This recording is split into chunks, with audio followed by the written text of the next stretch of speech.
Mas Julian belum ya? Julian tadi memang ada problem dengan sinyal, tapi saya kira kita jalan dulu aja deh, karena dia Gitu. posisi di wadas kayaknya. Oh gitu.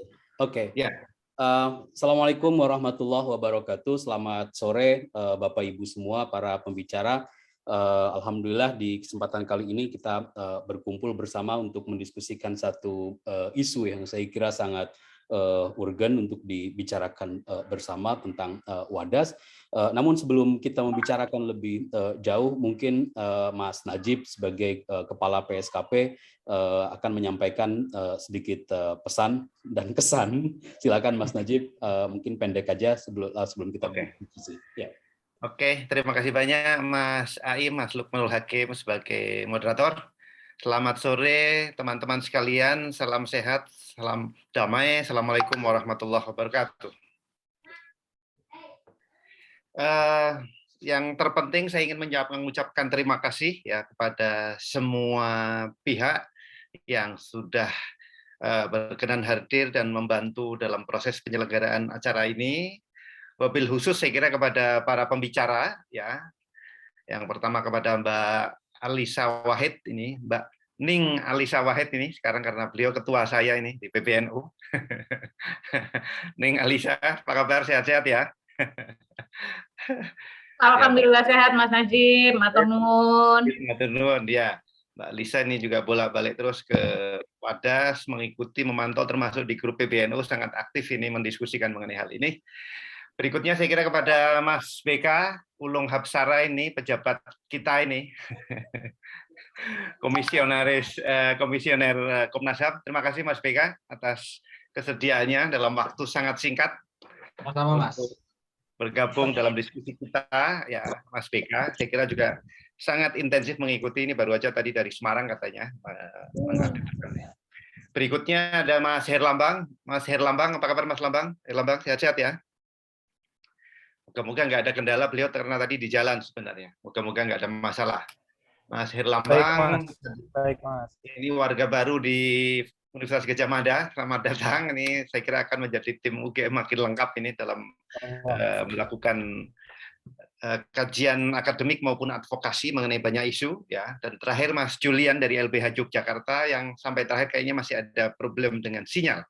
Beliau kalau nggak salah masih berada di Wadas, jadi mungkin ada kendala-kendala, nanti mungkin bisa kita letakkan belakangan barangkali ya, Mas Aim ya.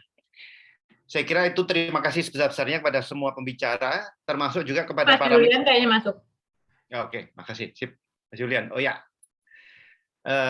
termasuk kepada para mitra, karena ini kegiatan yang kita lakukan secara pro bono, jadi memang ini bantingan lah kira-kira gitu, dari PSKP, dari Mbak Lisa, dari Jaringan Gus Durian, dari LBH Yogyakarta, AJI Yogyakarta juga sangat aktif terlibat membantu ya Mas Erlambang dan Mas PK yang saya kira kita sudah tahu persis komitmennya dan dalam isu ini. Jadi saya kira yang saya ucapkan terima kasih sehingga kita acara sore ini bisa terselenggara.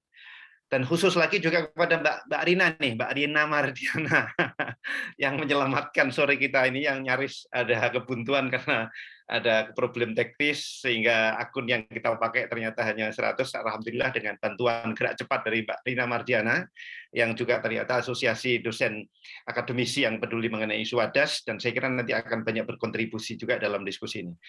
Saya kira itu aja, terima kasih sebesar-besarnya. Nanti substansinya Mas Aim akan memberi pengantar dan sekaligus akan memandu diskusi kita sore hari ini. Harapannya nanti juga ini menjadi awal saja dari proses kolaborasi yang lebih baik dari kampus, dari para akademisi, dengan para aktivis, dengan semua pihak, termasuk saya kira kelompok-kelompok sosial seperti Jaringan Gus Durian, termasuk PBNU yang saya kira sekarang semakin terlibat lebih aktif, lebih baik lagi dalam berbagai upaya meretas kira-kira itu petaka Wadas, begitu kira-kira kita beri judul. Semoga ini betul-betul mampu mencari jalan-jalan baru yang kreatif, yang lebih baik untuk menyelesaikan masalah demi kebaikan umat dan rakyat banyak. Semoga membawa maslahat pada semuanya.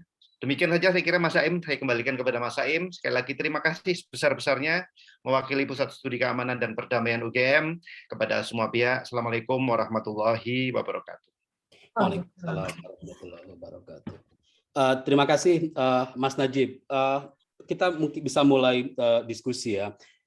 Saya kira ini Hari Valentine kita bukan membicarakan kasih sayang, kita membicarakan tentang petaka Wadas, karena tidak ada Valentin di Wadas. Wadas saya kira merupakan satu dari ragam manifestasi kecenderungan pola-pola pembangunan yang ada selama ini, di mana model-model teknokrasi itu menghapuskan atau mengalahkan model-model pembangunan yang partisipatif, di mana model represi lebih dikedepankan daripada model-model dialog dan pembangunan untuk pemenuhan hak asasi manusia, di mana model-model dan logika pertumbuhan mengalahkan model-model atau norma-norma tentang keberlanjutan, di mana kekerasan lebih menjadi norma daripada perdamaian dalam pendekatan pembangunan. Dan ini berlangsung juga dalam situasi saya kira 2 dekade demokratisasi di kita, di mana model-model representasi politik juga tidak bisa diandalkan, terutama untuk menyuarakan kelompok-kelompok yang marginal atau tersingkirkan dalam proses-proses pembangunan. Secara umum saya kira apa yang terjadi di Wadas belakangan, saya kira kemarin memuncak ya, teman-teman pasti mengikuti, menambah panjang potret buruk konflik kekerasan dan pembangunan yang terjadi di Indonesia. Kalau kita melihat data-data konflik kekerasan sejak runtuhnya Orde Baru, hampir sebagian besar konflik kekerasan itu terjadi terkait dengan konflik terkait dengan agraria dan tambang. Dan saya kira Wadas dan konflik-konflik lain yang sedang berlangsung di Indonesia, di Sulawesi, di beberapa wilayah, saya kira akan menambah panjang potret buruk ini. Dan saya kira kondisinya juga semakin miris ketika gerakan sosial yang saya kira pas dalam konteks demokratisasi ini mengalami fragmentasi yang luar biasa, yang sudah terfragmentasi juga menghadapi proses represi yang sangat parah. Banyak kasus kekerasan dan persekusi yang dilakukan oleh aparat, oleh pemerintah, oleh kelompok-kelompok yang lain, termasuk saya kira kelompok-kelompok kekerasan tertentu terhadap para aktivis, terutama mereka yang mengadvokasi isu-isu tambang dan pembangunan, termasuk saya kira apa yang terjadi di Wadas. Dan media sosial, saya kira polarisasi media sosial juga turut berkontribusi pada semakin buruknya atau semakin parahnya potret tentang advokasi pembangunan ini. Nah, melalui kasus Wadas, saya kira dalam diskusi sore hari ini kita melalui dengan diskusi dengan beberapa pembicara, kita ingin memahami lebih jauh, selain tentu saja nanti Bapak Ibu pembicara bisa share pengalaman pribadi, update mutakhir apa yang terjadi di Wadas, untuk memahami secara umum tentang pola dan arah pembangunan Indonesia yang saat ini semakin menjadi normalitas. Model-model pembangunan yang melibatkan proses kekerasan semakin menjadi normalitas. Bagaimana pengalaman pengorganisasian dan pendampingan warga selama ini, dan bagaimana peran-peran sosial yang bisa diperankan oleh organisasi sosial, partai politik, media, termasuk saya kira kampus dan jejaring akademisi untuk mengadvokasi isu ini dan mencari jalan keluar dan mengcounter model-model pembangunan yang semakin destruktif ini. Nah, untuk menjawab atau membahas diskusi beberapa pertanyaan pancingan tadi, bersama kita beruntung sekali sore ini saya ditemani oleh 4 pembicara yang luar biasa. Pertama Mbak Alisa Wahid, selamat sore Mbak Alisa. Mbak Alisa, Ketua PBNU dan Jaringan Gus Durian. Ada Pak BK Ulung Hapsara, Komisioner Komnas HAM Republik Indonesia. Ada Mas Herlambang Wiratman, aktivis dan dosen di Fakultas Hukum UGM, dan Mas Julian, wakil dari LBH Jogja. Dan selain para pembicara, saya kira saya melihat banyak sekali peserta diskusi ini yang punya pengalaman cukup dan kajian engagement yang cukup matang dalam isu-isu tentang konflik dan pembangunan, yang berharap nanti bisa diskusi lebih lanjut. Nah, saya kira tanpa perlu memperpanjang waktu, saya akan mempersilahkan masing-masing pembicara untuk menyampaikan pendapat, opini atas isu ini. Beberapa pertanyaan tadi, khususnya masing-masing sekitar 15 menit. Mungkin dimulai dari Mbak Alisa, lalu Pak BK Ulung Hapsara, lalu Mas Herlambang, nanti Mas Julian mungkin akan lebih banyak karena beliau mendampingi banyak case. Mas, saya justru mau usul agar Mas Julian dulu supaya gitu. Yang paling update situasinya saat ini, Mas. Ya, kalau siapa yang bisa menolak perempuan dan menolak ketua PBNU? Silakan Mas Julian. Gawat. Julian sudah ada ya, Mas Julian Dwi nih kayaknya. Ada. Silakan Mas Julian, sekitar 15 menit, Mas. Baik, terima kasih Mas Lukman, kemudian teman-teman, Mbak Alisa, Mas BK, dan Mas Herlambang, orang-orang yang sering saya hubungi, apalagi di hari H itu saya nggak tahu lagi waktu itu kemarin mau ngadu ke siapa gitu. Saya juga kesusahan gitu waktu masuk di Desa Wadas pada tanggal 8 Februari 2022 gitu. Saya masih di Desa Wadas saat ini, masih susah sinyal. Saya mungkin pertama cerita soal tanggal 8 sampai tanggal 11, kemudian kedua saya cerita terkait substansi kasusnya. Jadi pertama saya ingin sampaikan ya, ada beberapa informasi yang itu menurut saya tidak benar itu disampaikan oleh pemerintah ya, soal pengamanan, kemudian soal pengamanan gesekan, pengamanan pengukuran, itu menurut saya informasi yang tidak benar. Jadi dari LBH Yogyakarta sendiri kami menerima dari 67 orang yang ditangkap, itu adalah 64 orangnya itu orang-orang yang kami kenal semua selama ini, yang berjuang untuk kemanusiaan, untuk lingkungan di Desa Wadas. Itu 64 orangnya itu memberikan kuasa kepada kami. Jadi kalau misalnya kita mau bilang itu adalah pengamanan, saya kira tidak gitu, karena pengamanan terhadap ini ya gesekan itu saya kira tidak, karena orang-orang yang mukul, orang-orang yang nginjak-nginjak, kemudian orang-orang yang nangkapi itu kemudian tidak ada pengaman, tidak ada yang ditangkap. Itu artinya apa? Target operasi ini jelas bahwa ini untuk mencerdai gerakan lingkungan hidup dan gerakan kemanusiaan di Indonesia gitu. Dan saya sangat menyesalkan apa yang disampaikan oleh Pak Menko Polhukam maupun ini ya statement dari pemerintah ini hanya mengamankan gesekan antara orang pro dan orang kontra. Itu bentuk menurut saya itu adalah kebohongan gitu. Nah, kemudian yang kedua, informasi terkait pengamanan pengukuran. Kita tahu bahwa masjid lokasi yang menjadi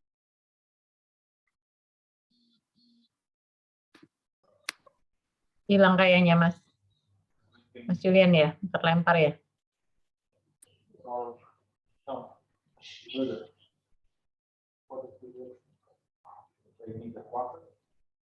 Duh. Sinyal masih susah, Mbak. Ini barusan saya kontak dengan si Mas Mukti, masih susah. Iya, makanya. Mungkin dilanjut Pak BK dulu kali ya, Mbak Alisa, kalau Mbak Alisa mau yang update dulu. Boleh, monggo. Mas BK juga. Ya, silakan. Di lapangan hari. Mas Julian join lagi. Maaf, Mas Julian. Mas Julian tanpa kamera aja, Mas. Biar sinyalnya lebih lebih stabil, betul, tanpa suara, tanpa gambar. Mas Julian bisa lanjut tanpa kamera? Beliau sudah join tapi entah mendengar entah tidak. Halo Mas.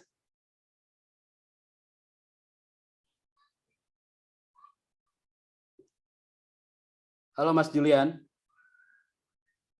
Oke, saya kira ke Pak BK dulu kali ya. Ini Mas Julian kayaknya belum stabil. Silakan Pak BK. Ya, terima kasih Mas Arief ya, Mas Najib, Mbak Lisa, dan kawan-kawan semua, Mas Herlambang. Ya, saya akan share apa yang kemudian sedang kami lakukan berdasarkan mandat dan kewenangan Komnas. Izin saya share screen ya Mas. Ini ada bahan presentasi. Saya akan bagi presentasi saya menjadi dua bagian besar. Yang pertama soal penanganan kasus Wadas secara keseluruhan, dan yang kedua nanti saya cerita soal apa yang terjadi tanggal 8 kemarin begitu dari perspektif Komnas HAM. Sebentar.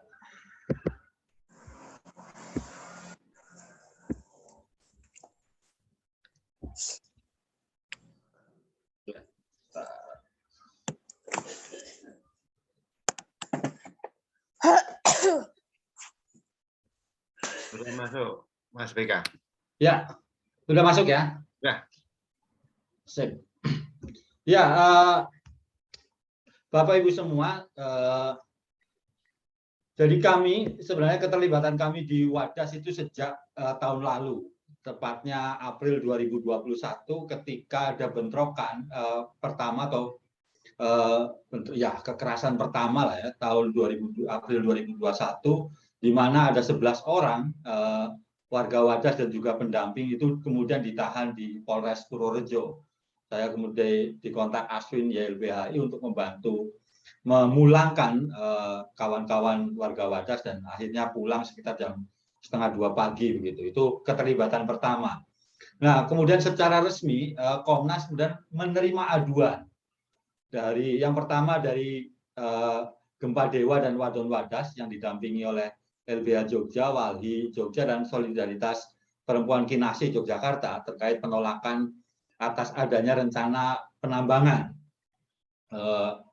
kuari di Desa Wadas tanggal 17 September. Yang kedua, bulan Oktober dan November, Komnas HAM menerima aduan dari Yayasan Pusat Bantuan Hukum Nyi Ageng Serang terkait permohonan perlindungan sehubungan dengan adanya dugaan intimidasi, pengancaman, teror, dan penghalang-halangan oleh warga Wadas.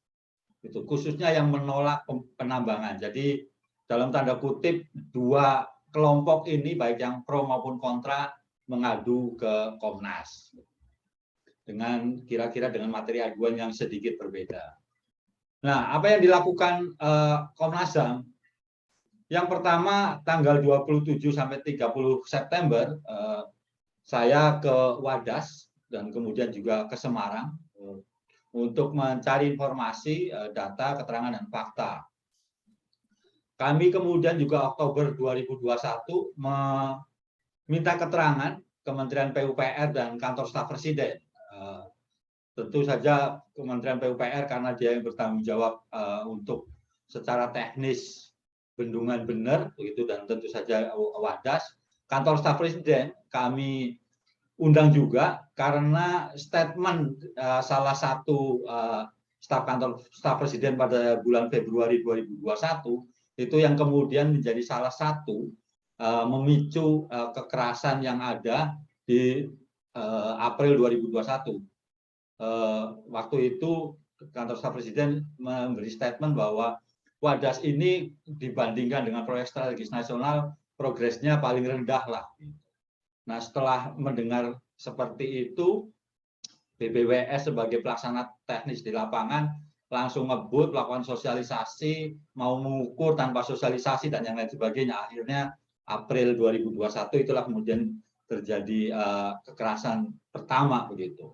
Nah, kami juga diskusi ahli dengan menghadirkan ahli lingkungan, Prof. Sudarto, mantan Rektor Undip, dan juga ahli hukum lingkungan, Mas Beni Setianto, dosen Unika Sugio Pranoto. Nah, dalam diskusi tersebut memang kami sengaja langsung mengundang gubernur dan yang lain untuk mendengarkan kira-kira seperti apa catatan-catatan dari itu saja dari ahli lingkungan dan ahli hukum lingkungan supaya bisa ditindaklanjuti segera oleh pemerintah provinsi. Nah, dari serangkaian permintaan keterangan, terus kemudian menggali data, fakta, informasi di lapangan dengan ahli, ada beberapa poin-poin yang dianggap Komnas sangat substantif terkait dengan kasus ini, begitu. Yang pertama tentu saja ada SK Gubernur tentang IPL begitu, yang kemudian diperpanjang 2 kali sampai tahun 2021. Sebagai yang kemudian menyebutkan bahwa Wadas adalah lokasi penambangan kuari. Nah, penetapan tersebut kemudian menimbulkan perpecahan antara warga Wadas, kita tahu bersama. Nah, penolakan dari warga Desa Wadas yang tergabung dalam Gempa Dewa maupun Wadon Wadas menegaskan bahwa mereka tidak dalam posisi menolak proyek strategis nasional Bendungan Bener, melainkan hanya menolak wilayahnya ditetapkan sebagai lokasi penambangan kuari batu andesit. Jadi tidak menolak bendungan, tapi menolak Wadas sebagai lokasi kuari. Berdasarkan identifikasi, warga yang menolak merupakan warga yang memiliki lahan dan yang tidak memiliki lahan. Hasil kajian oleh BPWS menunjukkan bahwa lokasi kuari tidak ditemukan mata air. Namun pada kenyataannya hasil bumi, tanaman mampu mencukupi kebutuhan hidup warga. BPWS memastikan, ini keterangan yang disampaikan pada Komnas, bahwa Bendungan Bener akan memberikan manfaat untuk peningkatan kesejahteraan masyarakat. Ini presentasi atau keterangan yang diberikan soal irigasi, air baku, listrik, reduksi banjir, konservasi, dan pariwisata. Yang lain kemudian juga BPPS menyiapkan antisipasi atau mitigasi mulai saat proses ekskavasi hingga pasca ekskavasi, namun belum bisa disampaikan karena faktor keamanan di Desa Wadas. Penilaian Komnas juga melihat bahwa pemerintah Kabupaten Purworejo tidak mampu mengatasi masalah yang ada. Kemudian pendekatan kepolisian, kami meminta keterangan dari Kapolres Purworejo yang katanya akan mengedepankan restoratif justice dan penundaan proses hukum, belum mampu menekan isu represivitas maupun intimidasi kepada warga. Ini kaitannya dengan kejadian di April 2021. Dokumen AMDAL dilihat dari segi formal sudah selesai, namun masih ada persoalan dalam aspek sosial dan persepsi masyarakat, khususnya ketika kita bicara soal daya dukung dan daya tampung lingkungan. Ini yang juga menjadi salah satu argumentasi dari kawan-kawan Gempa Dewa dan Wadon Wadas soal ruang hidup. Poin penting lainnya adalah dalam rangka penolakan terhadap penambangan kuari batu andesit, Pak Insin Sutrisno dan kawan-kawan menempuh hukum formal, proses hukum formal, menggugat ke Pengadilan Tata Usaha Negara, Gubernur Jawa Tengah sebagai tergugatnya, namun kemudian ditolak sampai tingkat kasasi. Itu yang terjadi ketika kita bicara soal proses hukum formal di PT UN sampai Mahkamah Agung. Gitu. Terkait dengan gugatan tersebut, baik dikabulkan maupun tidak, sama-sama berpotensi menimbulkan konflik. Nah, yang lain yang juga ini sering jadi diskusi, saya sedikit mengikuti di sosial media begitu, dokumen AMDAL pembangunan bendungan bener menggunakan studi terpadu. Jadi antara tapak bendungannya dengan kuari di Desa Wadas ini jadi satu. Ini yang sering jadi perdebatan di teman-teman yang saya kira jauh lebih paham soal bagaimana teknisnya gitu. Nah, permasalahan di atas jika tidak ditangani akan berpengaruh pada kelangsungan pembangunan proyek strategis nasional. Berikutnya, kami kemudian berdasarkan proses tadi, tanggal 6 Desember 2021 mengirim surat secara resmi permintaan tindak lanjut Komnas HAM. Jadi kami belum sampai kepada rekomendasi, baru meminta tindak lanjut berdasarkan temuan-temuan atau poin-poin penting yang tadi saya sampaikan. Yang pertama kepada Gubernur, memastikan adanya perlindungan bagi warga terdampak dan menghindari penggunaan cara-cara penggusuran, pengusiran, pendekatan keamanan dalam penyelesaian konflik.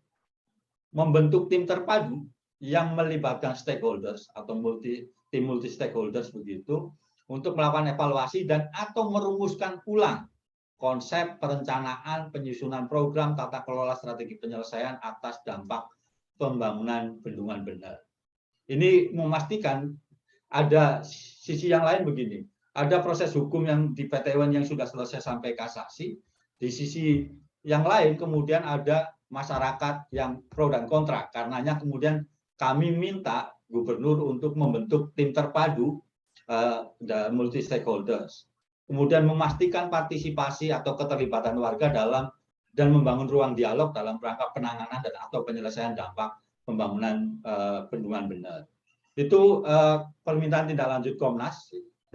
Terus ke Bupati Purworejo juga hampir sama lah kira-kira, itu hanya memang dalam kasus Wadas ini atau bendungan bener ini, Bupati Purworejo lebih banyak pasifnya dibandingkan aktif bagaimana kemudian mencari solusi-solusi alternatif yang ada. Terus kemudian Kapolres Purworejo, jadi kami kemudian mendorong Kapolres untuk terus membangun dialog atau upaya yang lain untuk memastikan tidak terjadi konflik di wilayah terdampak. Kemudian memastikan adanya mekanisme pencegahan terjadinya kekerasan, intimidasi, dan kriminalisasi bagi masyarakat dan para pendamping dari masyarakat yang terdampak.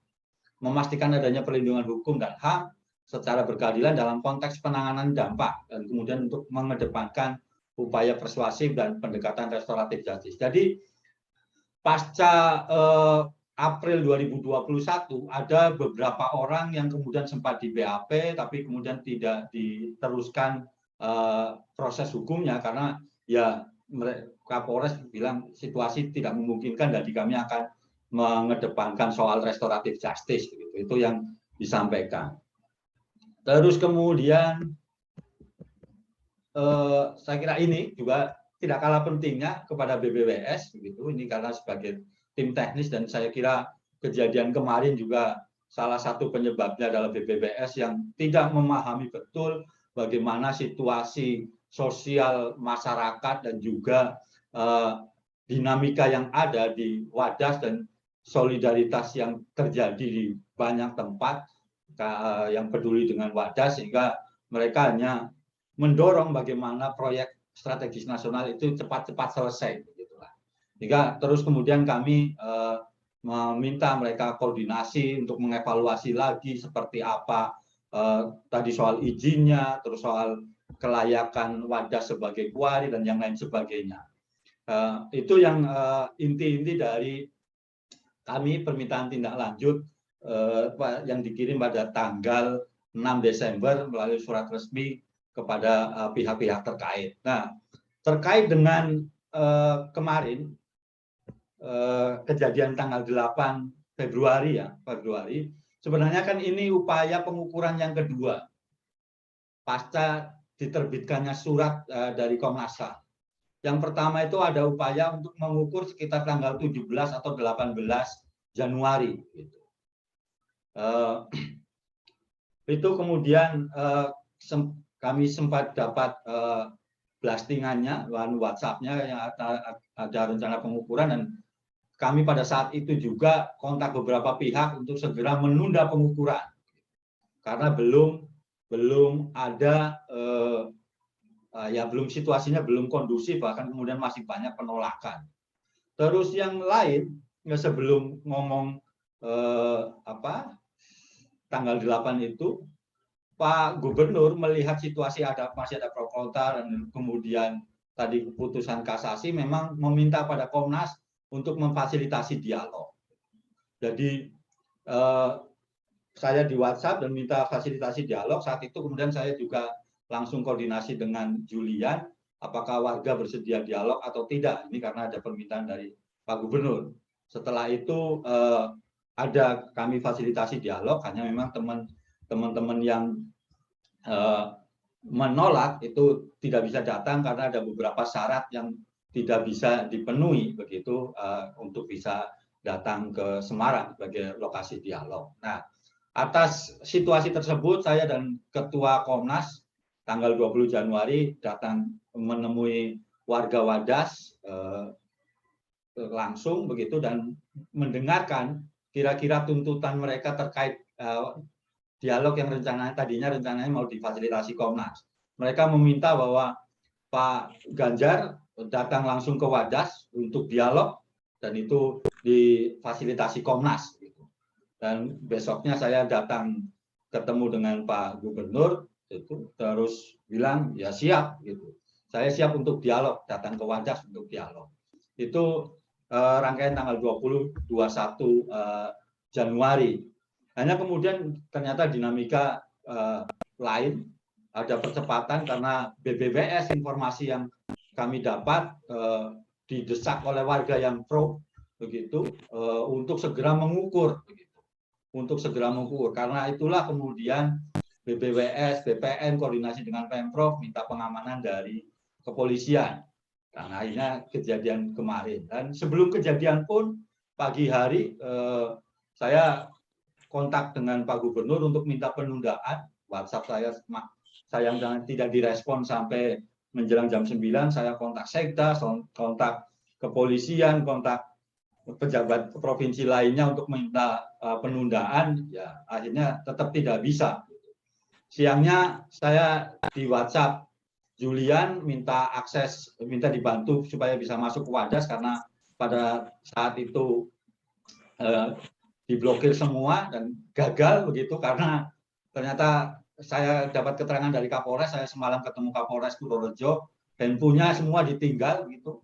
Dan fokus di Wadas yang juga sinyalnya juga sangat jelek lah waktu itu.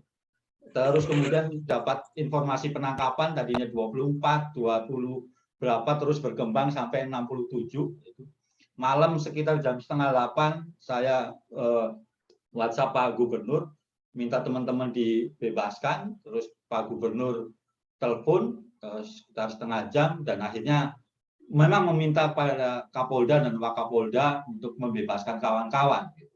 Dan tapi sayangnya bebasannya baru keesokan harinya, tidak malam itu juga.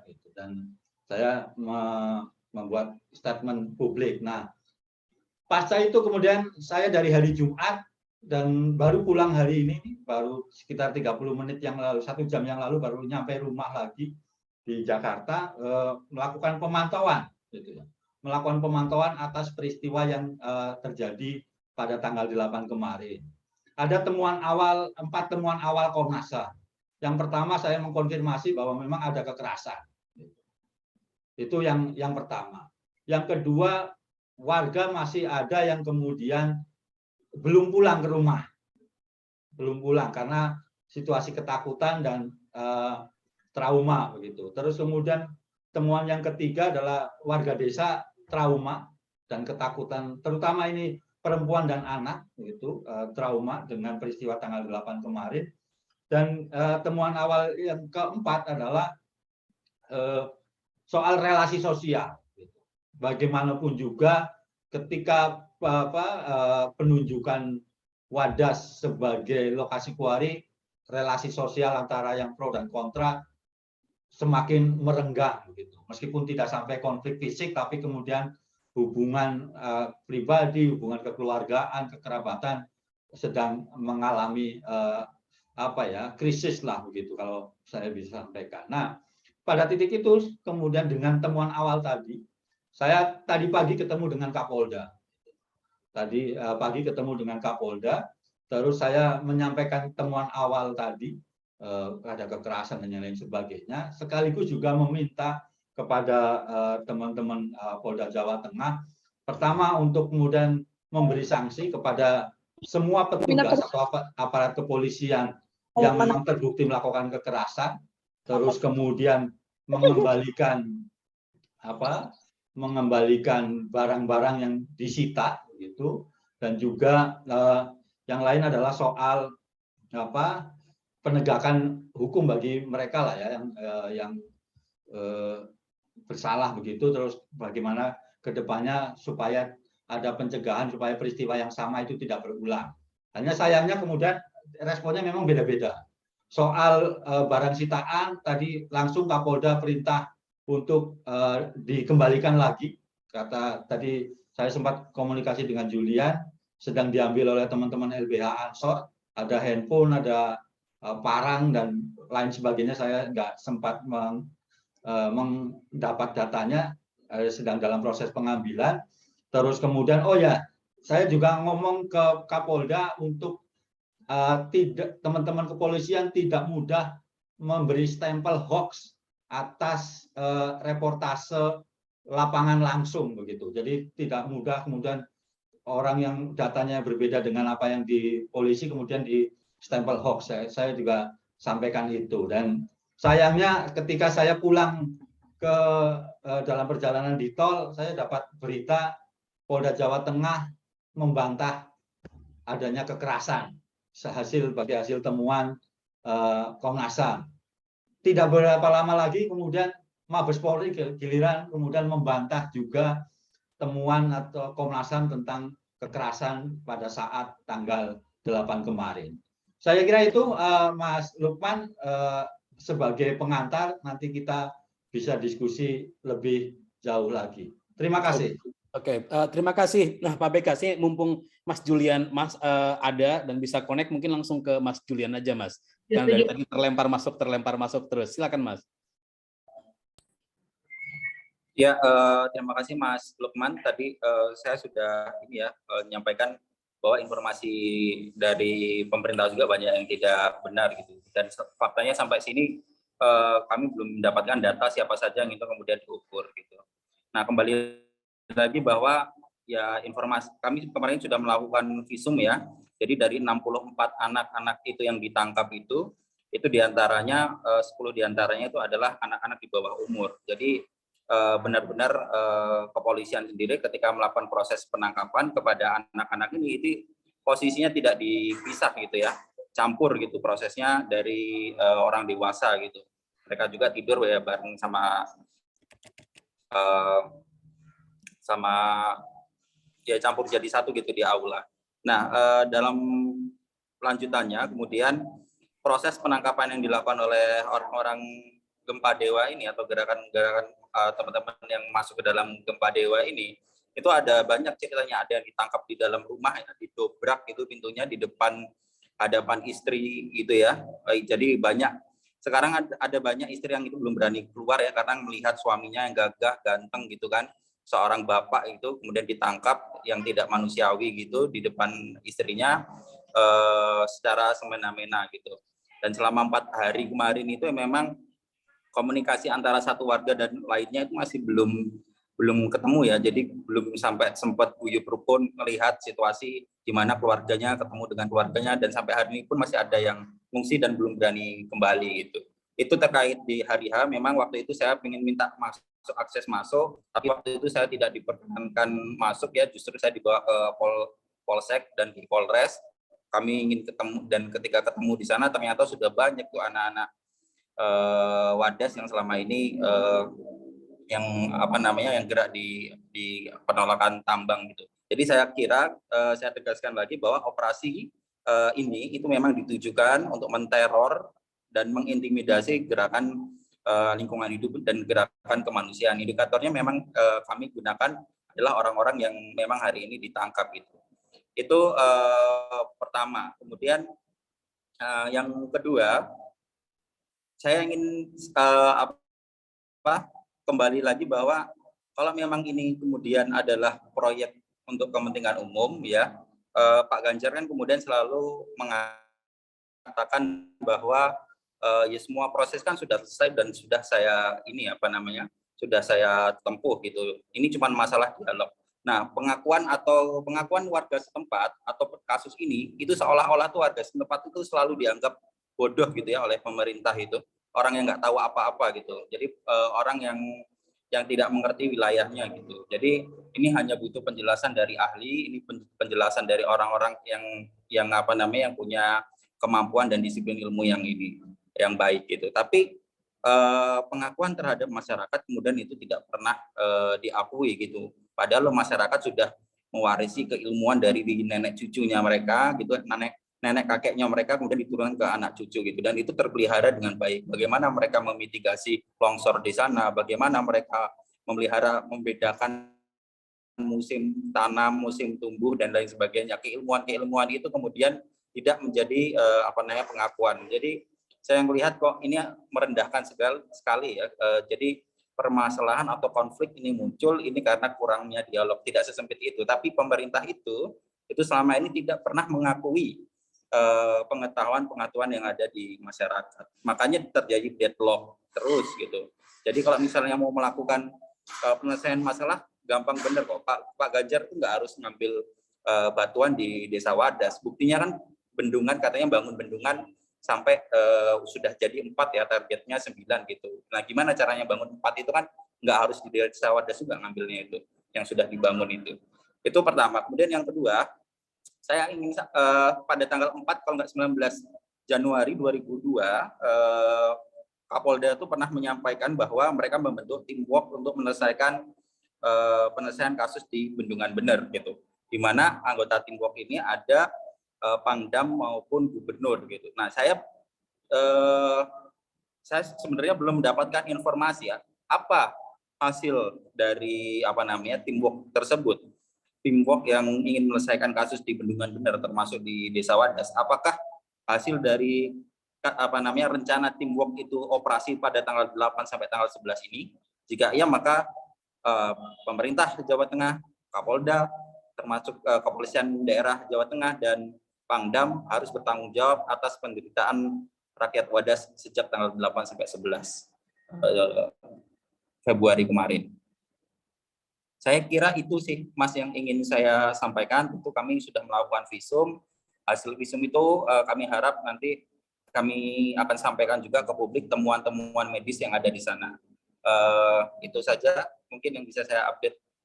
Oke, terima kasih Mas Julian. Saya kira ada 3 poin penting. Pertama, ada disinformasi yang sistematis yang dilakukan oleh pemerintah dan aparat yang target utamanya adalah untuk menarget gerakan dan aktivis alih-alih mempresentasikan diri sebagai upaya untuk mengamankan gesekan kalangan pro dan kontra di lapangan. Yang kedua adalah bahwa kekerasan yang terjadi itu memang benar-benar terjadi dan berlangsung, termasuk di dalamnya adalah penangkapan anak di bawah umur. Dan saya kira yang ketiga adalah ada upaya untuk sekedar mensimplifikasi atau mereduksi persoalan sebagai semata-mata persoalan prosedur, bahwa semua sudah mengikuti prosedur, dan upaya-upaya yang upaya-upaya kelompok yang mencoba menawarkan cara pandang yang berbeda atau narasi yang berbeda itu dianggap sebagai hoax atau dianggap sebagai bodoh. Dan kombinasi ketiga persoalan ini saya kira satu hal yang sangat penting. Nanti kita bisa diskusi lebih lanjut dengan update yang terbaru di lapangan. Nah, pembicara ketiga mungkin Mbak Alisa Wahid bisa share pandangan dan opininya atas isu ini. Silakan Mbak Alisa.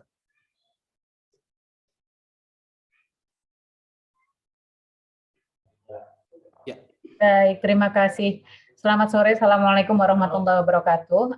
Terima kasih teman-teman sekalian dan terutama teman-teman dari UGM yang telah memfasilitasi diskusi ini. Hari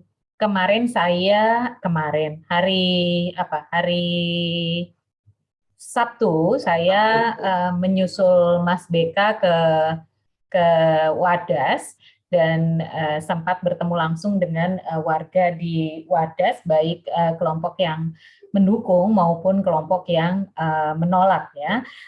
Dan ini sebetulnya kalau untuk Wadas ini dari tahun lalu teman-teman jaringan Gus Durian sudah berkomunikasi, dan adik saya Anita Wahid juga sudah sempat berdialog dengan ibu-ibu Waton Wadas dan juga teman-teman begitu yang ada di sana. Jadi memang kita harus akui bahwa ini sudah sangat berlarut-larut ya situasinya, karena kan ini persoalannya sudah dari 2016 begitu. Warga itu berupaya untuk mendapatkan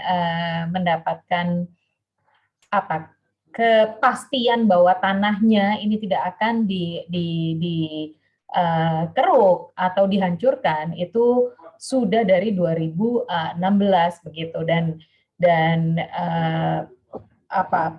situasinya memang sudah jadinya sudah jelimet begitu ya. Apalagi seperti tadi disampaikan oleh Mas BK ketika muncul proses KSP dari KSP, proses pengendalian program dari KSP, karena KSP itu tugasnya kan pengendalian prioritas program pemerintah begitu, dan itu mendorong akselerasi di lapangan begitu. Nah, saya melihat begini Mas Lukman,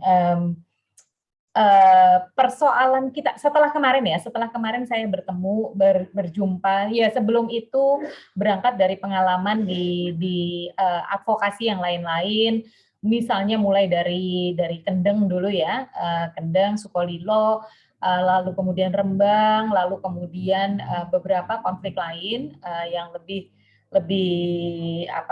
kecil begitu skalanya, bahkan juga ketika advokasi Kiai Nur Aziz, situasi Surokonto Wetan di Kendal, kemudian mana lagi ya, di berbagai tempat itu sebetulnya kita melihat pola yang sama gitu, dan problem-problem yang lebih mendasar. Saya cerita dulu dengan apa yang kemarin saya dapatkan ya dari warga. Yang pertama, semua yang tadi disampaikan oleh Mas BK dan yang disampaikan oleh Mas Julian itu saya dengar langsung dari warga juga kan kemarin. Dan dari pada saat rapat PBNU yang melibatkan PWNU Jawa Tengah dan PCNU Purworejo, kita mendapatkan informasi bahwa warga yang pro itu jumlahnya juga cukup banyak begitu, dan bahwa ada ketegangan antara dua kelompok warga yang pro dengan warga yang kontra penambangan. Dan seperti biasa PBNU itu kan selalu mengambil posisi ketika ini warga NU versus warga NU, terus akhirnya mencari titik yang di tengah begitu ya, karena memang tidak merasa bahwa ini dua-duanya warganya begitu. Nah, itulah yang kemudian salah satu yang diperhatikan oleh PBNU, makanya ketika kemarin saya turun ke Wadas, saya menyempatkan diri untuk bertemu dengan warga pro. Nah, apa yang saya menggali dari mereka, sejauh mana mereka mencerna situasi ini. Satu, mereka memang merasa terancam oleh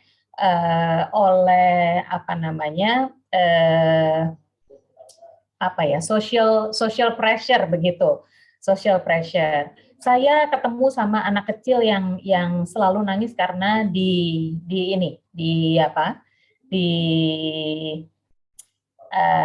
oleh teman-temannya itu dituding-tuding gitu.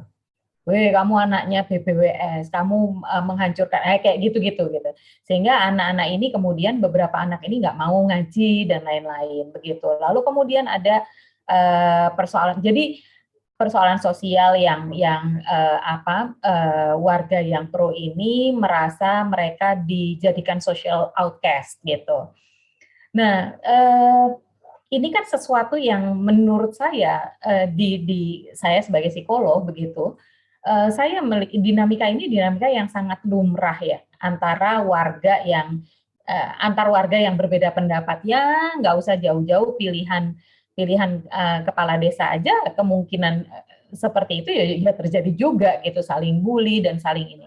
Tetapi kan yang sangat kita sedihkan adalah karena ini terjadi justru setelah ada inisiatif, ada program pemerintah ini begitu. Jadi saya melihatnya program prioritas pemerintah itu malah justru menghancurkan tatanan sosial yang ada di situ begitu. Itu satu hal.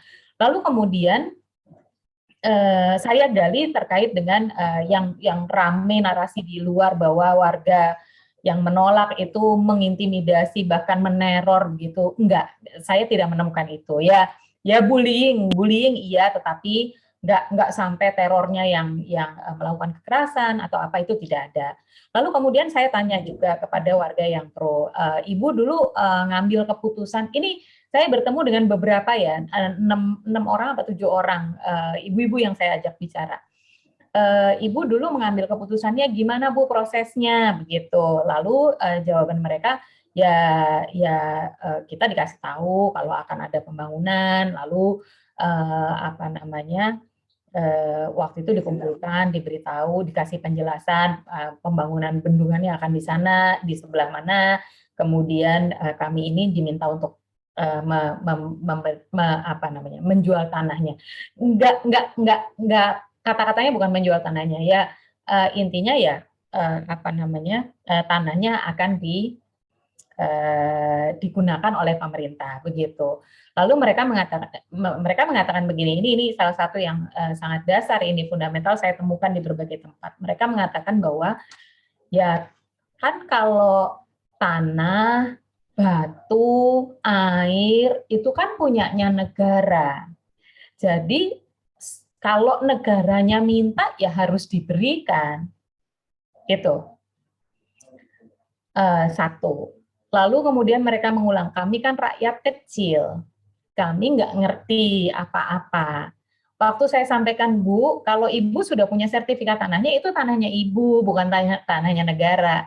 Mereka menjawab, loh, Mbak, itu kan batu, lagi ini, batu, air, tanah, itu punyanya negara. Wong kita aja mau nggarap aja harus bayar kan Mbak, ke negara setiap tahun pajak. gitu.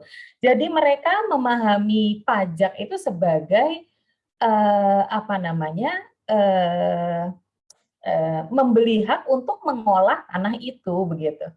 Itu yang dipahami oleh warga.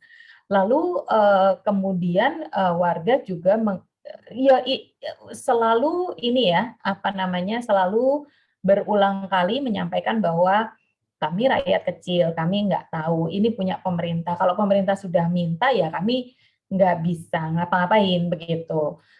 Oh ya, satu kalimat begini, ini kan punyanya negara. Jadi kalau negara membutuhkan itu, ya harus diberikan. Ini kan untung, kita itu masih diganti uangnya, begitu. Ya, itu pemahaman mereka.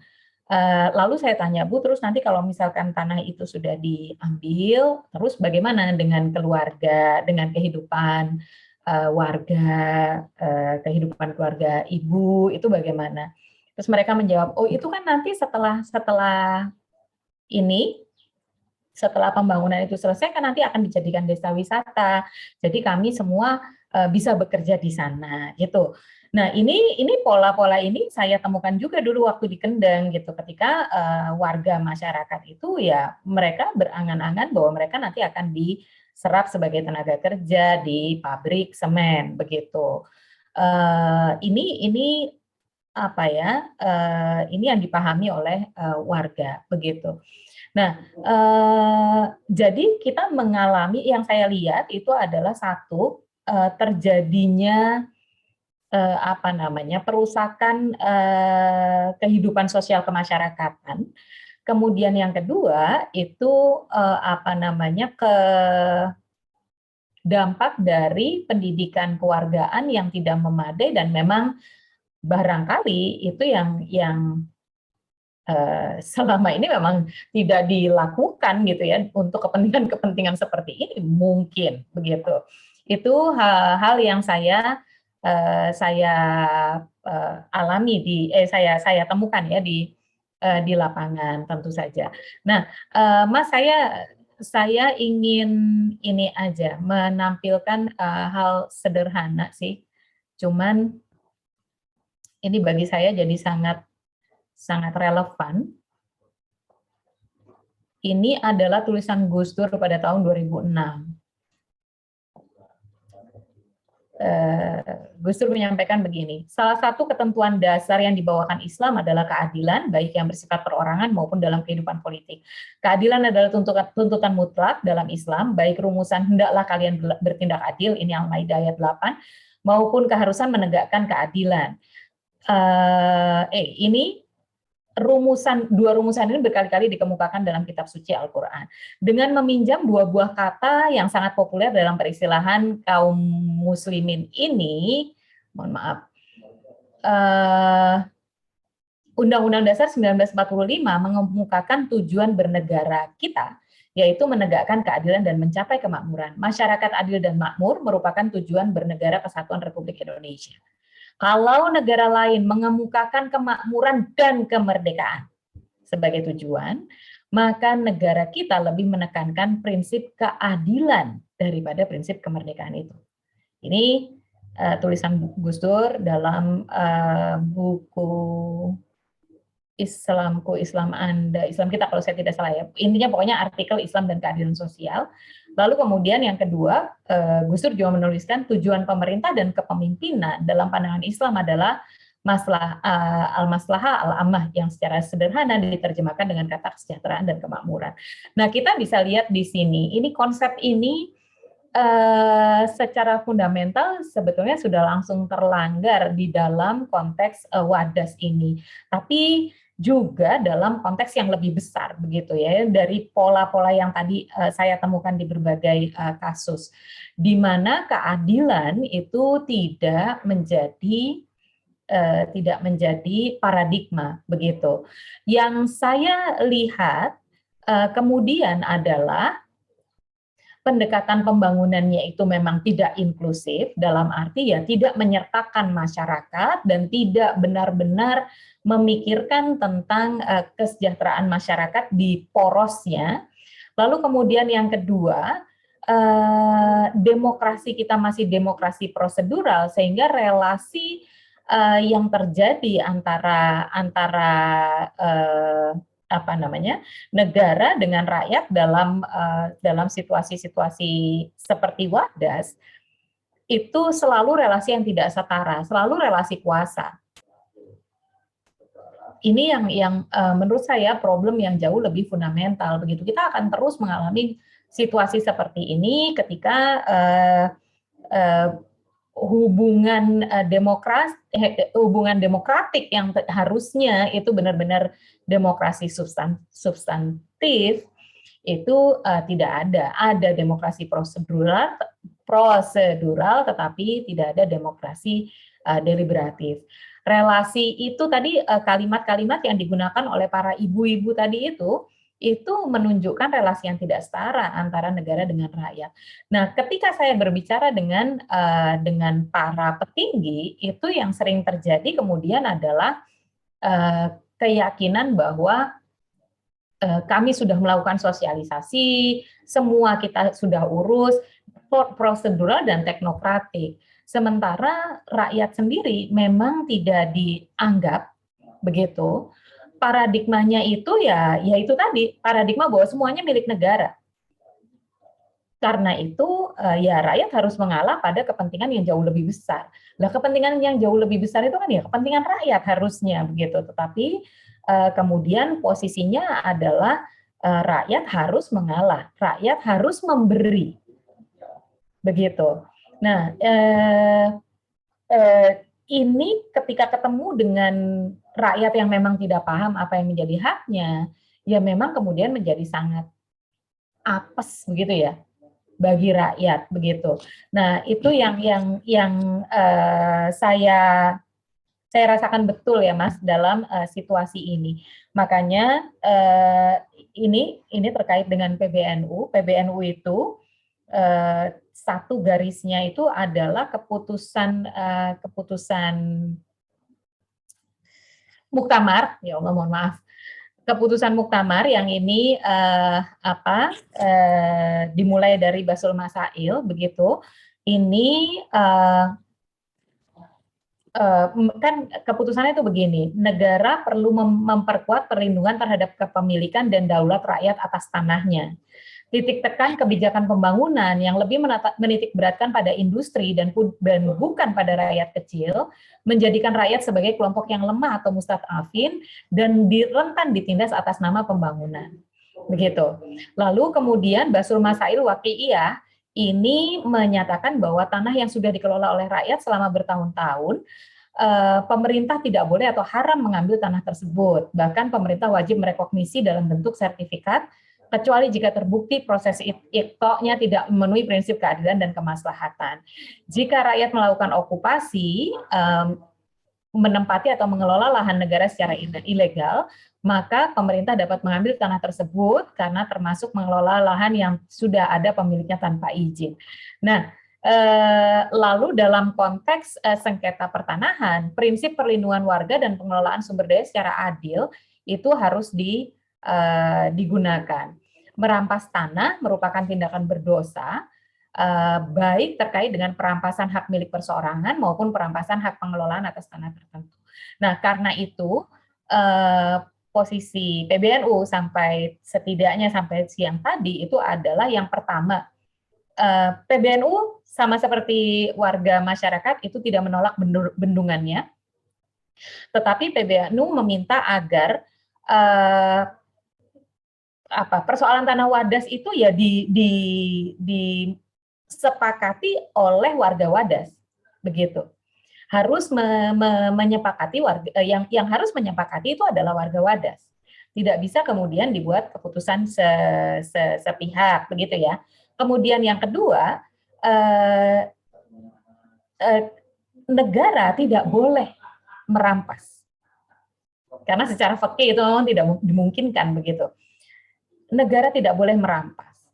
Jadi sekali lagi kembali ke yang kedua, ya selesaikanlah itu dan diselesaikan itu ya dalam musyawarah itu. Kalau musyawarah itu rakyatnya menyatakan tidak mau, ya silahkan mencari solusi.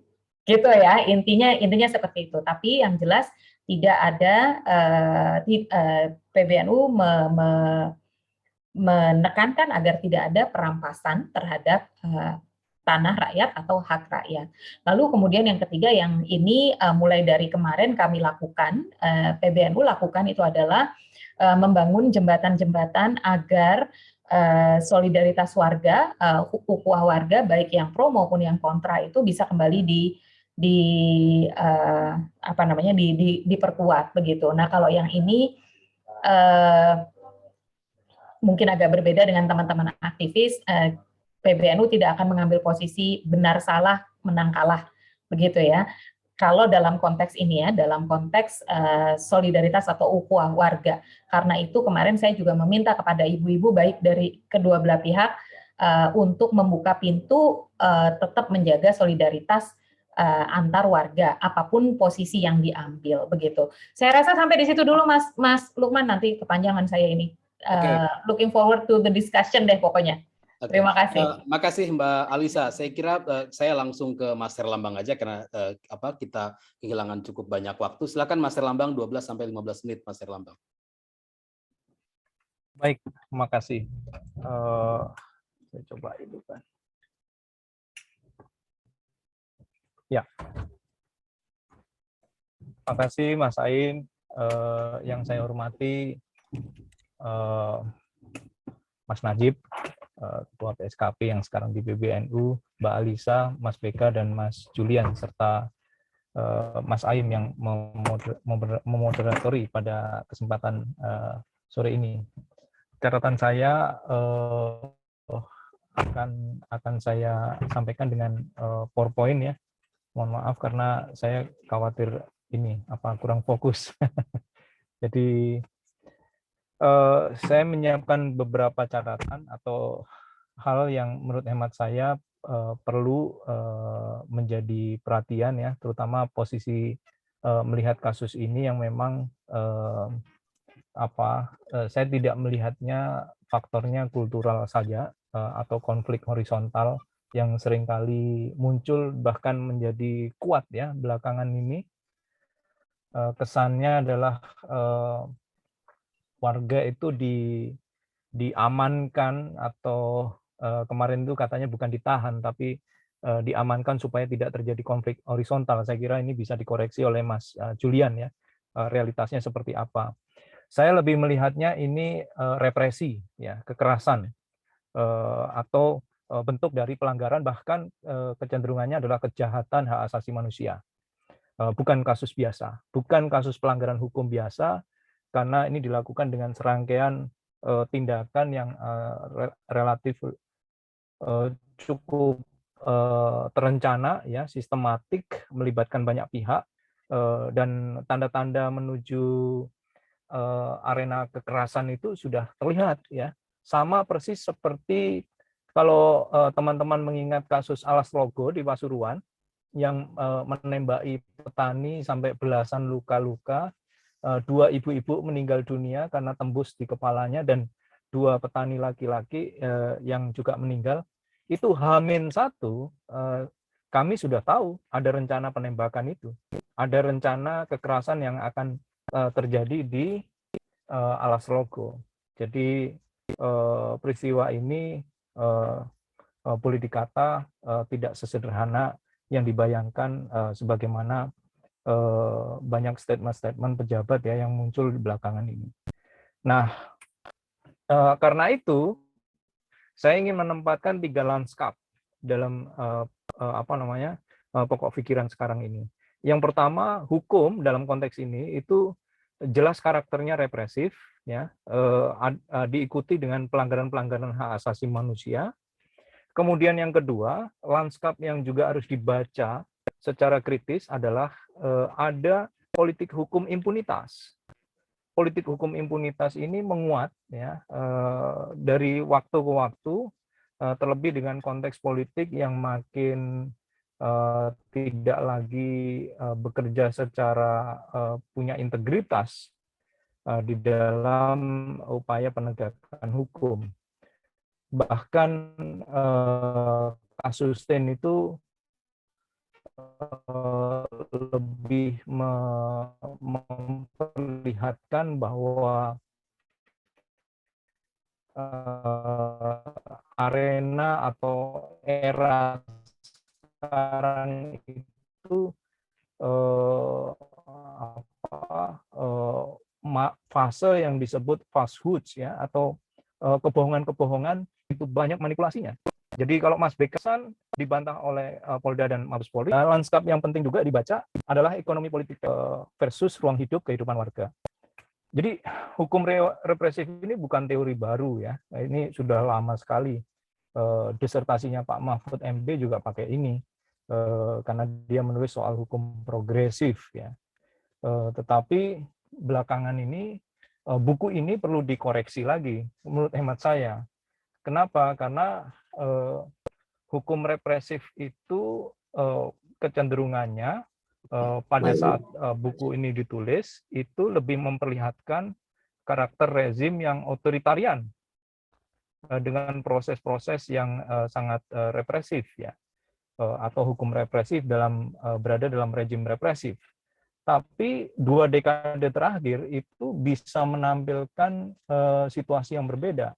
Hukum represif bisa dilahirkan dari proses demokrasi yang dibajak dengan mekanisme formal yang menggunakan instrumen demokrasi.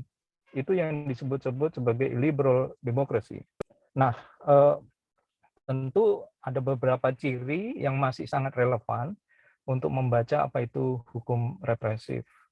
Nah, hukum represif tentu memperlihatkan adanya proses legitimasi, aturan yang sifatnya keras, kemudian pembuatannya ad hoc, tergantung selera penguasa, memaksakan kebijakan tanpa batas yang jelas, dan seterusnya.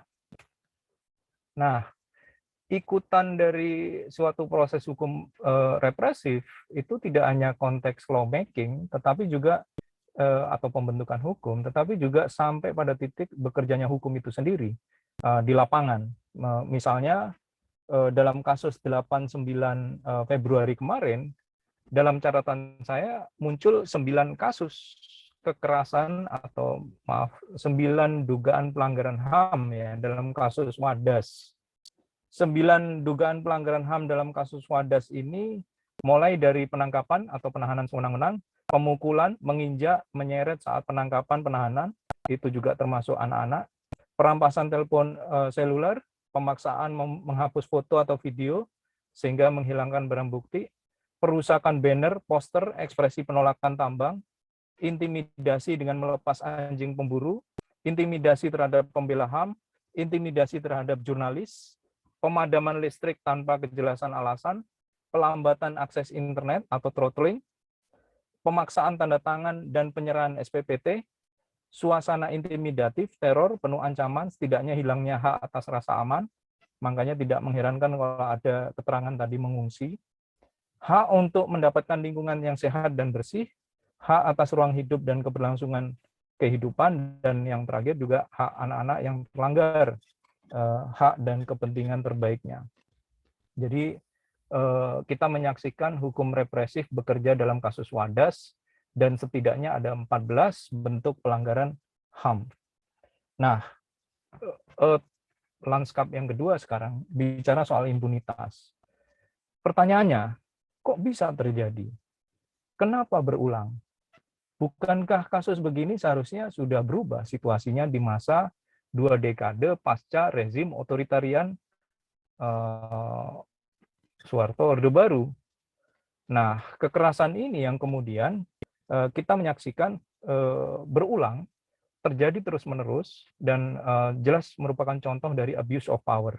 Kecenderungan penyalahgunaan kekuasaan sungguh tidak mengejutkan dalam konteks hari ini. Kenapa?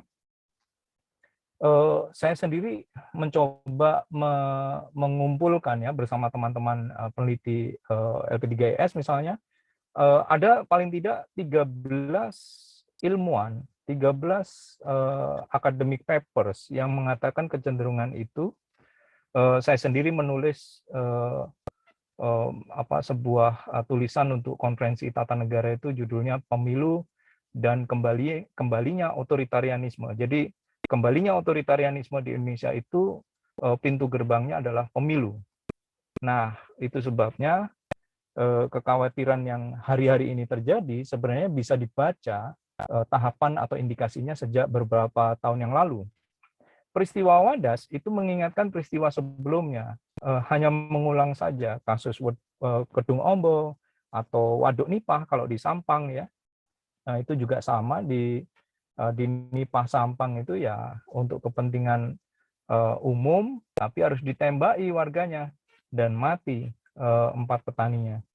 Nah, praktek kekerasan rezim otoriter itu sekarang berulang. Belum genap seminggu terjadi lagi penembakan di Sulawesi Tenggara ya, yang kemarin itu. Nah, kalau memang konstitusinya itu negara hukum, kenapa kekerasan terus berulang di dalam konteks negara hukum itu? Bukankah seharusnya tindak kekerasan itu mendapatkan pertanggungjawaban?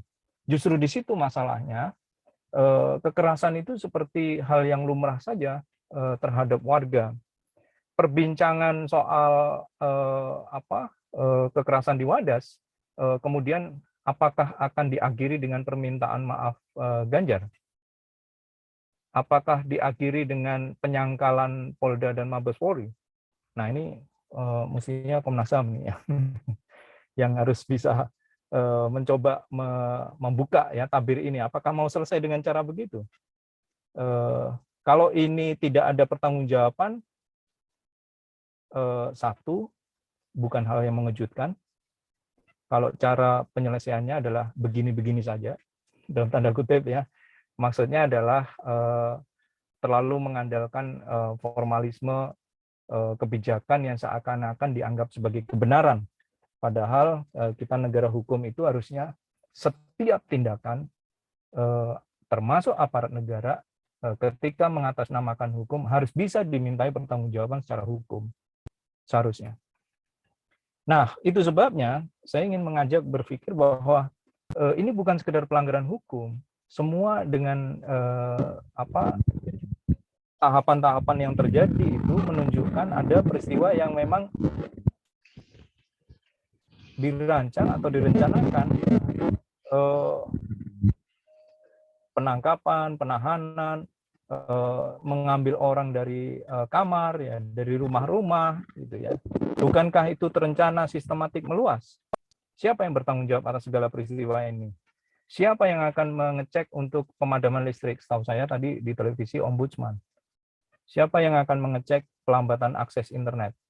Kalau ini nggak kebongkar, bagaimana kita mau percaya menyerahkan misalnya mekanisme terkait dengan perlindungan data pribadi atau internet governance. Kalau kita serahkan ke pemerintah, kalau kasus begini aja nggak pernah kebuka, siapa yang melakukan pertanggungjawaban atas pelambatan akses internet? Nah, yang ketiga, lanskap yang juga penting dan harus dibaca, ini proyek strategis nasional, jumlahnya itu banyak, ada 201, yang bendungan 48, berbasis peraturan presiden dan berubah-ubah sampai 3 kali. Kemudian perubahannya ini pun juga ada kaitannya dengan Undang-Undang Cipta Kerja terkait dengan pengadaan tanah. Nah, orientasinya tentu perlu dilihat kembali dengan merefleksi kasus Wadas. Kenapa? Karena ini rezim investasi pembangunan yang saya mendengar Pak Jokowi selalu bilang bahwa dalam upaya menjalankan hak asasi manusia, terus khususnya hak ekonomi sosial budaya, maka diupayakan dia menyandingkan isu investasi.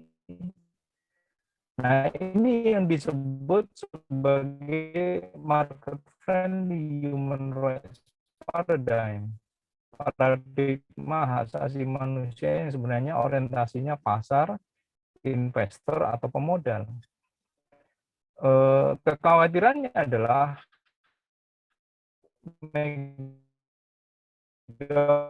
proyek infrastruktur, upaya percepatan investasi, itu hanya melayani kepentingan pertumbuhan ekonomi, pembangunanisme, sementara realitasnya justru merusak ekologi bahkan sistem kehidupan sosial ekonomi warga.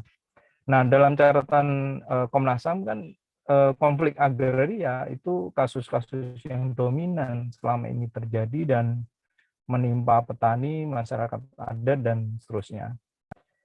Lalu bagaimana dengan kasus Wadas ini cara bacanya? Kalau bukan pelanggaran hukum, tidak sekedar soal aturan-aturan teknis formal prosedural yang dilanggar, sebenarnya peristiwa ini kalau dibaca sebagai kejahatan terhadap kemanusiaan. Ada unsur sistematik, unsur terencana, dan kekerasan ini terus berulang. Ada intimidasi, penangkapan sewenang-wenang tanpa dasar. Dan kita rujuk dengan definisi dari pasal 9, itu sangat mungkin ini dilakukan. Artinya, kalau ini misalnya indikasi yang muncul adalah kejahatan terhadap kemanusiaan, maka status yang dimiliki oleh Mas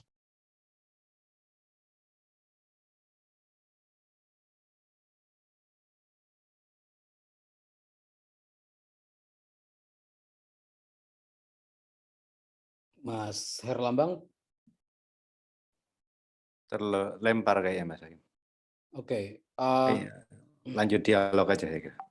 Oke, ya, saya kira ada banyak sekali insight dari paparan para pembicara dari Mas BK Ulung, dari Mbak Alisa, dari Mas Julian, dan terakhir dari dari Mas Herlambang.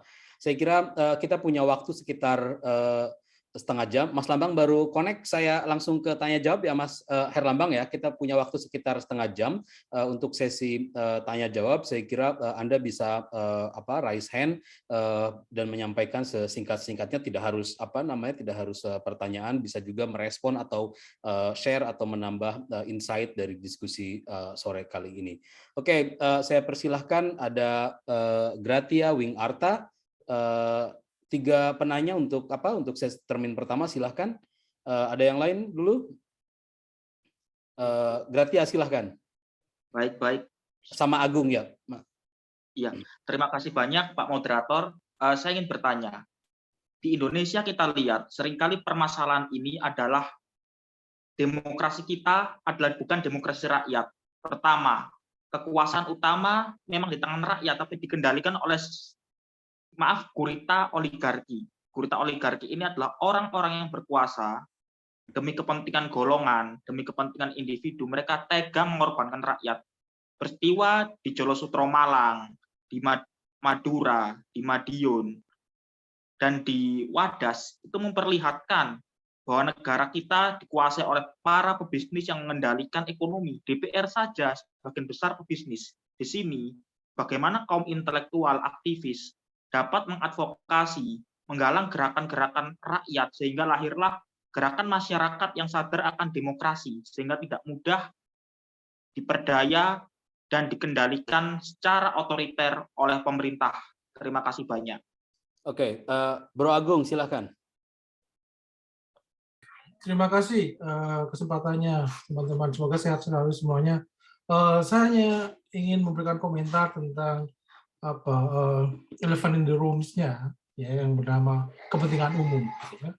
Nah, kalau kita agak teoritis sedikit, menggunakan Roskopon misalkan, kepentingan umum itu kan dimaknai sebagai kepentingan yang didefinisikan oleh negara, ya, yang tujuannya adalah untuk bagaimana mendamaikan antara private interest dan social interest. Jadi kemudian muncullah public interest yang kemudian negara mendefinisikannya. Jadi kalau menurut Roskopon, public interest is the state claim, the claim of the state. Nah, pertanyaan yang kemudian yang harus kita refleksikan pada konteks kita hari ini adalah bagaimana kita mendefinisikan negara Indonesia hari ini. Apakah negara Indonesia ini masih kita bisa baca menggunakan cara pandang liberal, di mana dia adalah representasi dari kehendak publik melalui kontrak sosial, yang merupakan institusi netral yang bertujuan untuk mendamaikan kepentingan yang ada di masyarakat, atau sebenarnya negara hari ini adalah representasi dari kelompok-kelompok tertentu. Saya pikir ini yang kemudian harus kita baca bersama sehingga kita clear apa yang dimaksud dengan kepentingan umum hari ini yang diklaim oleh negara belum tentu kepentingan umum, tapi kepentingan oleh segelompok orang, segelintir orang yang memang menjadikan pertumbuhan ekonomi ini menjadi bisnis mereka karena mereka diuntungkan dari situ. Saya pikir ini akan menjawab apakah kita harus menyerahkan tanah kita kepada negara. Kalau memang negara mengklaim ini sebagai kepentingan umum, mestinya ini adalah claim making dan negara harus membuktikan sejauh mana ini umum ini akan dilayani oleh kepentingan bendungan ini. Saya pikir itu. Terima kasih. Oke, sebelum saya memberi kesempatan para pembicara untuk merespon, saya kira meng-highlight ini Mas Herlambang, Mbak Rina menginisiasi solidaritas akademisi untuk Wadas. Mungkin Mbak Rina bisa share di kolom chat dan mengajak Bapak Ibu sekalian untuk join dalam dalam jejaring ini. Oke, saya persilahkan para pembicara untuk menjawab. Mungkin dimulai dari Pak BK seperti urutan tadi aja bicara. Silakan. Ya, debat antara private publik segala macam ini kan juga agak udah sangat klasik dan sangat lama begitu ya. Dalam pengertian artinya siapa yang kemudian mendefinisikan dan siapa yang kemudian menjadi dalam tanda kutip subjek atas definisi tersebut. Dan kalau dari kacamata hak asasi manusia tentu saja kan kita ngomong warga negara begitu sebagai either sebagai publik atau juga sebagai subjeknya. Nah, pada titik itu saya kira ketika ngomong warga negara menjadi relevan sebenarnya hak-hak mereka itu harus dihormati, dilindungi, sekaligus juga ditegakkan. Dalam konteks itu saya kira penting juga untuk melihat Wadas ini, begitu. Bahwa memang ada pro dan kontra masyarakatnya itu iya. Kita tidak menafikan, bahkan makanya kemudian Komnas HAM sering ditanya orang, kenapa sih kemudian fasilitasi dialog begitu? Ini kan ada yang nolak nih, tapi kita juga melihat bahwa ada juga hak warga yang mendukung ini juga harus diperhitungkan begitu. Bagaimana kemudian ke depannya solusinya seperti apa? Nah, pada titik itu yang tadi saya sepakat dengan Mas Agung gitu. Dan juga Mbak Lisa di akhir presentasinya bahwa ada ada hak atas rasa aman warga gitu ya. Hak atas rasa aman warga yang harus dilindungi baik ketika mengambil keputusan begitu, bebas dari ancaman, intimidasi maupun tekanan. Pada titik itu saya mau merespon yang tadi baik soal demokrasi yang Gracia sampaikan ataupun Mas Agung. Hanya memang persoalan Wadas ini unik begitu, Mas. Ini kita soalnya kalau kita ngomong soal proses hukum, inkrah ini Mahkamah Agung mau kita maknai sebagai apa? Kalau kita bicara juga dari perspektif hukumnya. Komnas sedang mencari-cari begitu, mencari-cari di mana sih kemudian kita bisa bersikap dalam menyikapi soal putusan MA yang kasasinya ditolak itu. Ini masih ke depan saya kira kami masih membuka ruang masukan dari kawan-kawan bagaimana dengan soal proses hukum dan statusnya itu. Mungkin tentu saja tidak di sini gitu ya. Nanti bisa kita pakai diskusi yang lain. Itu di situ. Makasih.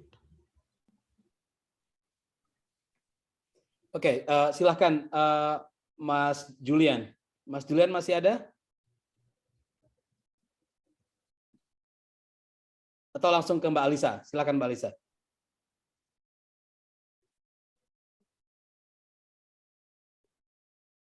Oke, mohon maaf ternyata masih mute.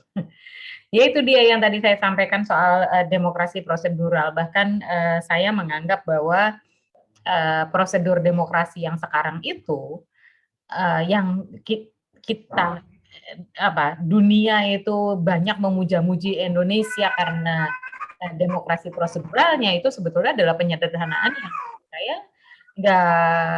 tidak bisa menafikan persoalan yang lebih besar, yaitu prinsip dari rakyat oleh rakyat untuk rakyat itu yang sebetulnya tidak terjadi begitu.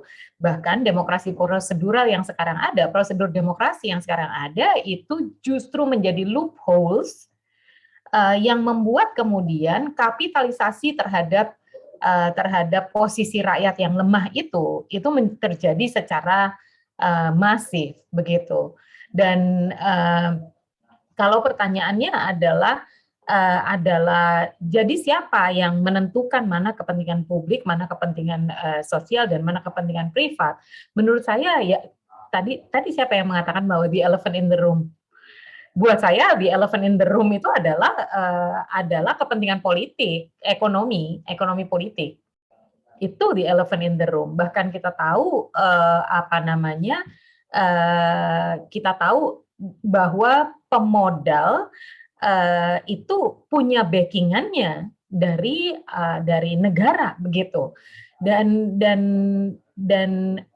Wadas itu kan situasinya sebetulnya tidak murni, agak berbeda misalnya dengan Kendang yang itu adalah korporasi ya, sehingga kita kemudian bisa melihatnya dengan lebih mudah, tapi dan dulu publik juga lebih sulit gitu untuk mengatakan bahwa rakyat Kendeng itu sedang rakyat Kendeng itu pembangkang begitu. Kalau ini karena ini proyeknya pemerintah, itu kemudian stigma itu menjadi sangat mudah dilekatkan gitu. Karena itu tadi, ini mereka menolak kepentingan kemaslahatan yang lebih besar, menolak kepentingan bangsa, menolak menolak kehadiran negara untuk memakmurkan seluruh negara, bukan cuman warga Wadas aja. Dan ini rakyat Wadas yang kontra ini dinarasikan sebagai orang-orang yang tidak tahu diri, yang tidak mau berkorban, dan seterusnya. Itu semua menurut saya ya terjadinya tuh ya karena fundamental demokrasi kita ini tadi. Dan jujur aja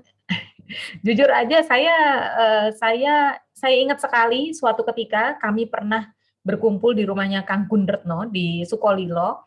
Waktu itu ada Pak Bondan Gunawan, ada Mas Amri, itu lengkap lah, waktu itu cukup lengkap. Tapi kesimpulan kami waktu itu adalah perjuangan kita ini hanya menunda kekalahan itu.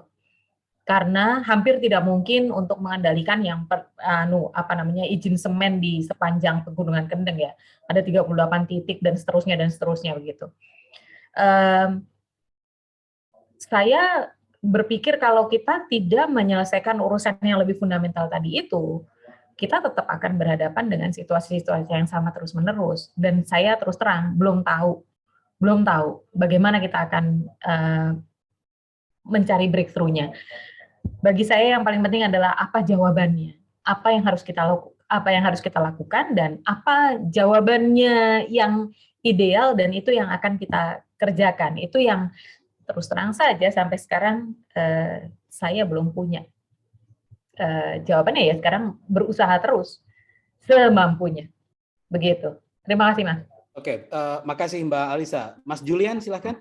Ya, baik, terima kasih. Jadi untuk kasus Wadas sendiri sebenarnya perdebatan substansi itu tidak ada ya terkait putusan pengadilan itu. Jadi perdebatannya adalah hanya di diksi atau nomenklatur pembaruan itu dapat dilakukan ulang atau dapat dimulai lagi dari awal atau dapat diteruskan dari kemarin. Perdebatannya hanya itu. Jadi perkara pertambangan itu bukan kepentingan umum, kemudian masalah lain, debat-debat substansi itu nggak ada gitu. Dan kita kalau ingat ya, nggak usah jauh-jauh, Pak Ganjar itu kan kemudian pernah dibuka juga sama warga Rembang, kemudian menang, keluarin lagi. Jadi sebenarnya nggak bisa perkara ini itu tidak bisa sempit hanya putusan pengadilan, masalah hukum. Komitmen publik seorang pejabat itu menjadi penting juga menurut saya.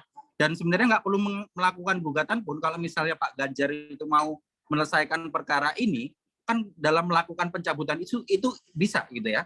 Jadi dicabutnya izin itu kan bisa pertimbangannya soal ada konflik sosial yang tinggi akibat diciptakan, kemudian ada resiko lingkungan dan lain sebagainya. Alasan-alasan itu dapat dilakukan untuk mencabut izin penetapan lokasi. Percuma hari ini warga Wadas hari ini kalau misalnya kita gugat, kemudian besok terbitkan aja izin baru.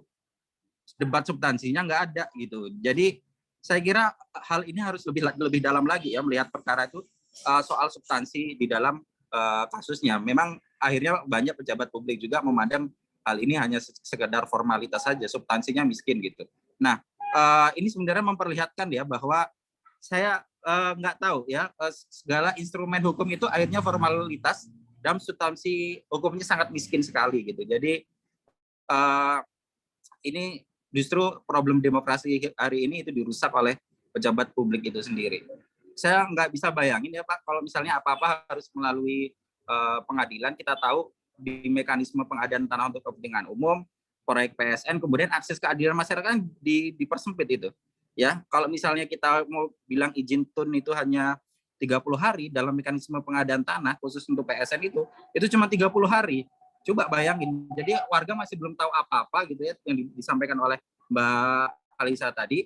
Cuman diberikan waktu 90 hari itu untuk proyek-proyek biasa. Ini proyek PSN itu cuman 30 hari. Akses keadilan PT UN yang harusnya menyeimbangkan posisi itu hari ini juga dipersempit gitu kan oleh negara itu sendiri. Jadi saya kira terkonfirmasi dari apa yang disampaikan oleh Mas Herlambang tadi. Ya ini mekanismenya ya sudah sangat kronis gitu. Jadi ya kalau kita mengharapkan hanya melakukan mekanisme hukum saja, sama aja kalau kita itu main di kandangnya mereka gitu. Jadi itu yang ingin saya sampaikan, instrumen hukum sudah ditata seperti itu dan problem di Wadas itu bukan problem masalah gugatan kemarin itu kemudian selesai gitu ya, karena saya kira masih bisa upaya-upaya lain gitu. Dan saya kira jangan tutup mata lah untuk pejabat publik.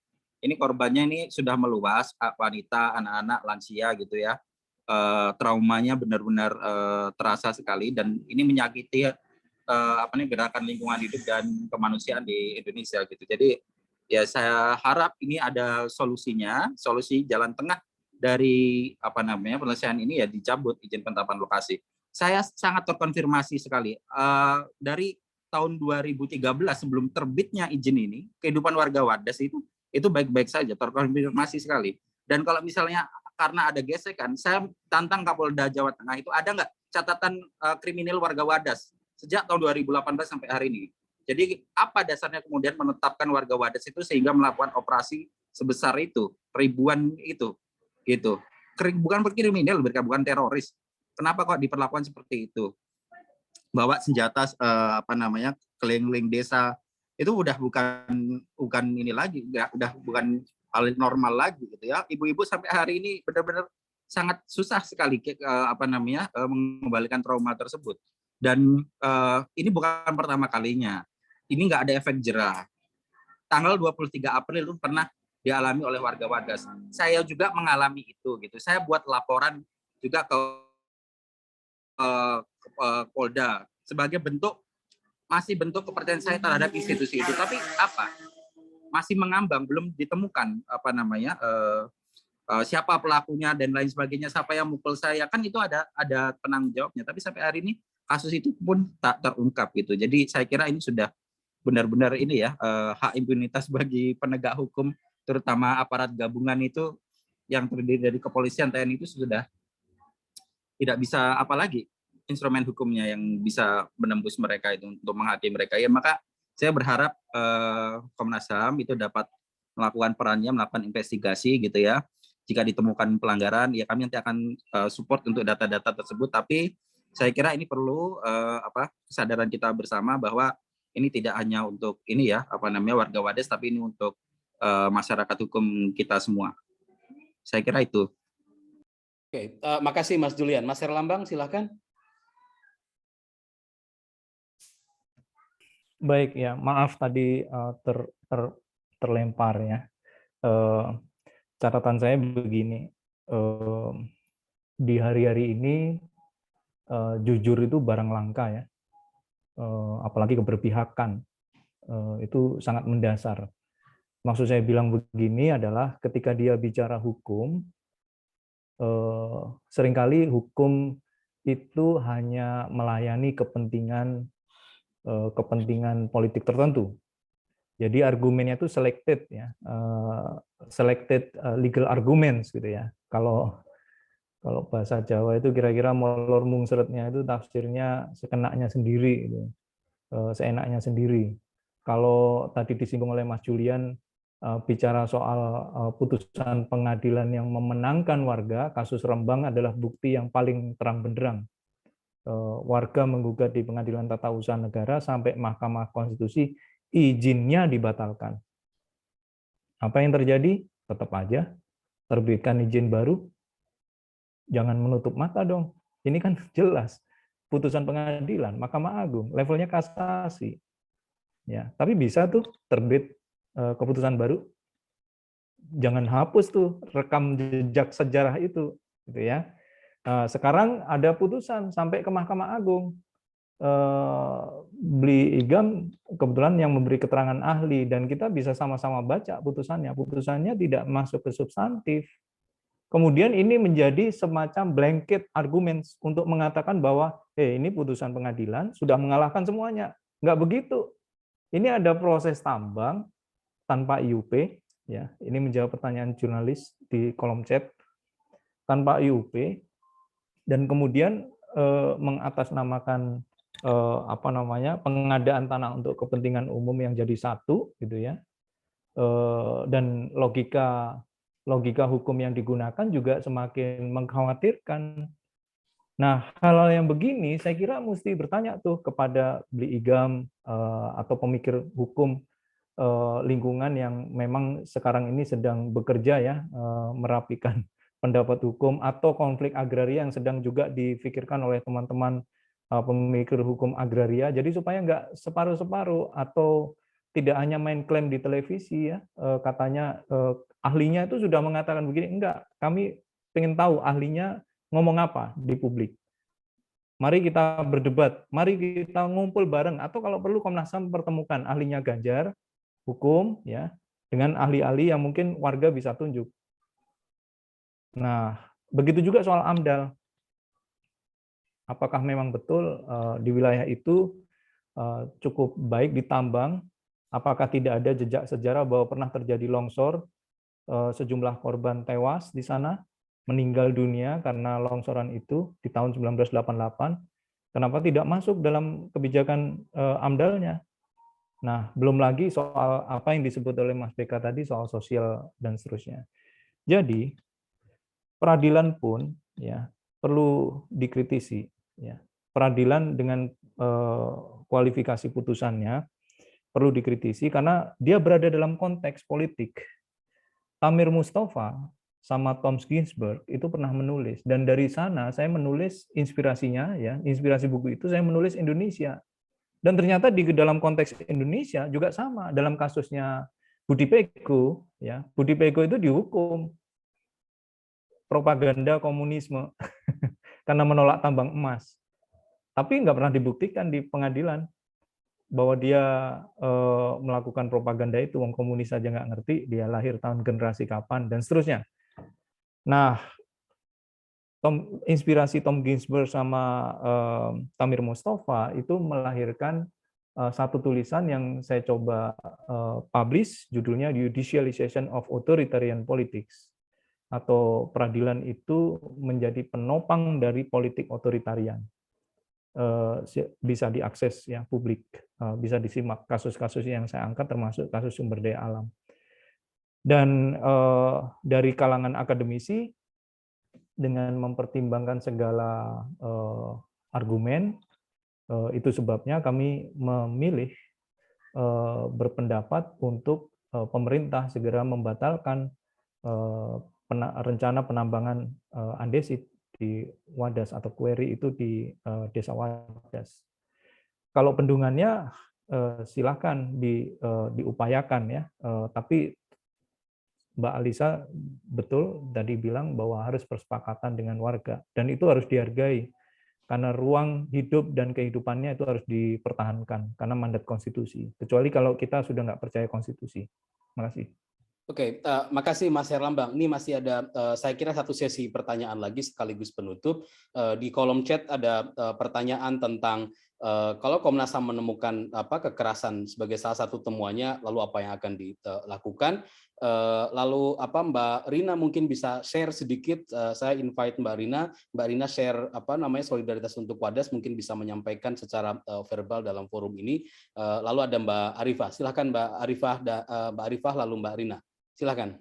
Baik, terima kasih Aim. Sebelumnya terima kasih untuk semuanya yang memberikan update perkembangan kasus ini. Mungkin saya akan menarik sedikit jauh dari urusan hukum terkait kasus ini ya. Tapi sebenarnya kasus ini kembali mengingatkan kita betapa persoalan reformasi sektor keamanan kita itu tidak berjalan, khususnya reformasi kepolisian kita, gitu ya. Karena kemudian kita lihat bagaimana polisi menjadi alat eksekutif untuk mewujudkan tujuan proyeknya atau apapun. Dan itu sangat mengecewakan karena ketika kita masa reformasi dulu kita sudah senang polisi keluar dari TNI dan berharap dia menjadi institusi yang lebih independen, lebih profesional, tapi ternyata sekarang justru mereka kembali di mana menjadi institusi yang mungkin bahkan lebih represif daripada TNI itu sendiri gitu ya. Jadi saya kira ini kajian yang tidak akan pernah selesai dan saya berharap PSKP terus memantik diskusi-diskusi termasuk Wadas ini untuk menjadi sebuah bahan atau sebuah kajian serius mengenai bagaimana seharusnya profesionalisme polisi itu ditegakkan dan terus-menerus memberikan dorongan agar dilakukan reformasi di tubuh kepolisian dan sektor keamanan kita. Saya kira ini PR besar, saya kira di luar hukum yang tadi sudah banyak dibicarakan, tapi saya hanya ingin mengingatkan kita masih punya PR lain dari kasus ini yang belum tadi disinggung sama sekali dalam pembahasan. Saya kira itu saja, Mas Aim. Terima kasih. Oke, makasih. Mbak Rina? Ya, terima kasih Mas Aim ya. Melalui forum ini saya mengundang, mengajak Bapak, Ibu, dan kawan-kawan semua untuk kita bersatu bersama-sama di dalam gerakan akademisi peduli Wadas. Yang sudah terhimpun di sini adalah akademisi, sementara itu mahasiswa juga secara sporadis sudah bergerak di sana-sini. Saya kira juga kepada kawan-kawan mahasiswa penting untuk berhimpun bersama dan kemudian kita akan melakukan kajian-kajian yang lebih komprehensif dan holistik ya terkait dengan pembangunan bendungan bener dan juga proyek penambangan andesit ini. Kami dari Kaukus Indonesia Kebebasan Akademik atau KIKA masih terus untuk mengajak kita bersama-sama untuk bersatu di dalam gerakan akademisi peduli Wadas itu. Saya kira itu yang saya sampaikan, Mas Aim. Terima kasih. Assalamualaikum warahmatullahi wabarakatuh. Terima kasih Mbak Rina. Saya kira mulai dari Pak BK karena beliau mau segera pamit, sekaligus juga closing statement karena isu Wadas ini relatif terpola, artinya bukan hanya Wadas, tapi ini adalah replikasi dari problem-problem yang lain terjadi di tempat yang lain, dan ke depan saya kira problem ini juga tidak menutup kemungkinan akan terjadi di banyak tempat. Tadi Mas Lambang sudah menyampaikan pentingnya untuk menggalang lintas disiplin ya, bukan hanya sekedar lintas advokasi, karena ini bukan hanya menyangkut soal hukum tapi juga menyangkut soal agraria, soal lingkungan, soal pembangunan dan yang lain-lain. Silakan Pak BK. Ya Mas Lukman, saya ada beberapa respon. Yang pertama yang dari Tempo. Sebagai respon awal atas temuan Komnas begitu, kami tadi sudah meminta kepada Kapolda untuk membuka atau memerintahkan pada Bitpropam untuk melakukan penyelidikan dan penegakan sanksi kepada aparat yang memang terbukti melakukan kekerasan kepada warga. Itu yang pertama. Yang kedua, secara besar, secara Wadas secara keseluruhan, bukan hanya soal kekerasan saja, kami saat ini masih melakukan proses pemantauan dan penyelidikan. Artinya, baik soal Wadasnya sendiri maupun juga soal tanggal 8 itu sendiri. Jadi ada dua tema besar lah begitu. Dan kami yang kasus Wadas secara besar, kami membuka ruang selebar-lebarnya untuk Mas Herlambang, Mbak Rina, dan kawan-kawan semua untuk memberi masukan terkait tadi materi terus bagaimana upaya hukum yang lain dan segala macamnya. Itu tentu saja Komnas membuka ruang itu, karena ini soalnya agak repot juga dalam tanda kutip begini ya. Ada keterbatasan Komnas, tapi juga pada titik yang lain kalau kita ngomong hak itu satu yang sangat luas. Ini yang harus kita juga manfaatkan lah dalam tanda kutip keterbatasan sekaligus keluasan itu. Itu yang kedua. Yang ketiga, Saya kira Komnas akan terus melakukan pemantauan dan penyelidikan. Saya mengulang sesuai dengan Undang-Undang Nomor 39 Tahun 99, belum sampai, kami masih sedang meminta keterangan kepada BBWS dan BPN terkait apa yang sebenarnya terjadi dari versi mereka, karena secara teknis mereka adalah penanggung jawabnya, dan saya berharap nanti ini juga sebagai refleksi kita, kalau kita masih kurang konsolidasi dan terkoordinir sebagai satu kekuatan penekan, sehingga meskipun sudah 20 tahun reformasi begitu, dengan berbagai catatan, ada nipah, ada kemarin Parigi Motong di Sulawesi Tengah dan yang lain sebagainya, kita masih harus kayak pemadam kebakaran di kecil-kecil, ruang-ruang yang kecil, tidak sampai pada soal bagaimana kemudian perubahan paradigma sekaligus perubahan tata kelola pemerintahan di Indonesia. Saya kira itu saja. Saya minta maaf, saya langsung pamit.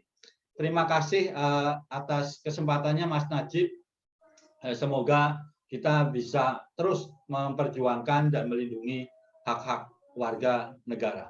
Terima kasih. Selamat siang, selamat sore. Salam sehat buat kita semua. Oke, terima kasih Pak Beka. Silakan Mbak Alisa. Matur nuwun Mas Beka. Iya, saya teringat dari framework yang selalu kami gunakan di jaringan Gus Durian, bahwa kalau kita ingin perubahan yang sustainable, maka kita harus bekerja menyelesaikan di 3 dimensi secara bersama-sama. Yang pertama dari kebijakan dan cara pandang negara, gitu. Jadi pendekatan rights based berarti memastikan hak-hak rakyat itu terlindungi. Lalu kemudian yang kedua tentu perubahan di tingkat masyarakatnya. Kalau kita bicara perubahan perubahan berkelanjutan, dalam hal ini kita bicara tentang bagaimana rakyat ini memahami betul apa yang menjadi hak-haknya. Lalu kemudian yang ketiga itu adalah kekuatan masyarakat sipil, gerakan masyarakat sipil. Karena biasanya yang melakukan advokasi itu adalah masyarakat sipil, advokasi kebijakan itu masyarakat sipil. Yang biasanya melakukan pendidikan masyarakat itu juga masyarakat sipil, begitu. Maka kalau tiga-tiganya ini bisa kita garap, mungkin kita bisa melangkah maju. Saya ingat sekali beberapa waktu yang lalu, saya sering cerita juga kemana-mana. Pada saat cicak versus buaya yang ketiga, kalau saya nggak salah, itu teman-teman ini kumpul di rumah saya di Ngaglik, Sleman ini. Kumpul, lalu kemudian anak saya keluar dari kamarnya dan bertanya, waktu itu dia umurnya kira-kira 15 tahunan gitu. Terus dia nanya begini, ini lagi ngapain Bu? Oh lagi mikirin tentang apa namanya, KPK sekarang sedang dilemahkan oleh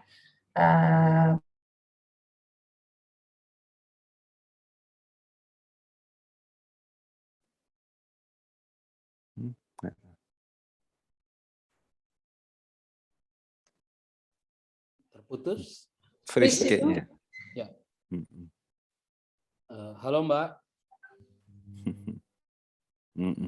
Freeze kayaknya. Oke. Mas Herlambang ada? Tadi Mas Herlambang saya barusan approve lagi. Ya, barusan masuk. Ke Mas Herlambang dulu, silakan Mas. Ya, mohon maaf ya.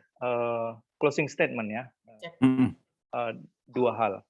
Pertama, tadi seringkali ngobrol soal dialog-dialog ya, sebagai mekanisme untuk menyelesaikan. Saya setuju dialog ya, tapi dialog itu dalam kondisi yang harus seimbang, tidak timpang ya. Dan dia harus menjadi mekanisme yang penuh dengan keadaban, memanusiakan manusia.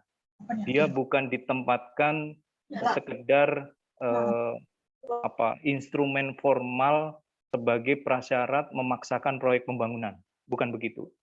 Apalagi yang manipulatif. Nah, itu saya cuma mau pesan begitu kalau ngomong dialog. Yang kedua, penegakan hukum. Kasus ini harus diupayakan pertanggungjawabannya. Dan upaya pertanggungjawaban ini hanya dimungkinkan kalau kita sudah bisa membedakan atau ada beda penegakan hukum HAM terutama, itu harus dibedakan dengan wastafel. Kalau penegakan hukum HAM itu ala wastafel, ya dia cuma alat untuk membersihkan lumuran darah atau mereka yang melakukan kekerasan. Artinya apa? Dibutuhkan keberanian untuk mendayagunakan kewenangan-kewenangan yang dimiliki oleh institusi negara dalam rangka mengakhiri mata rantai impunitas. Harapannya sih itu, karena semua ini tentu kita hanya bisa menyuarakan otoritas yang paling mungkin untuk memberi jawaban sejauh mana jujur dan integritas itu diberikan, ditampilkan di ruang publik. Terima kasih. Ini Mbak Alisa sudah masuk, mau menyelesaikan closing statement-nya, Mbak Alisa? Boleh, intinya adalah intinya sih begini, Mas.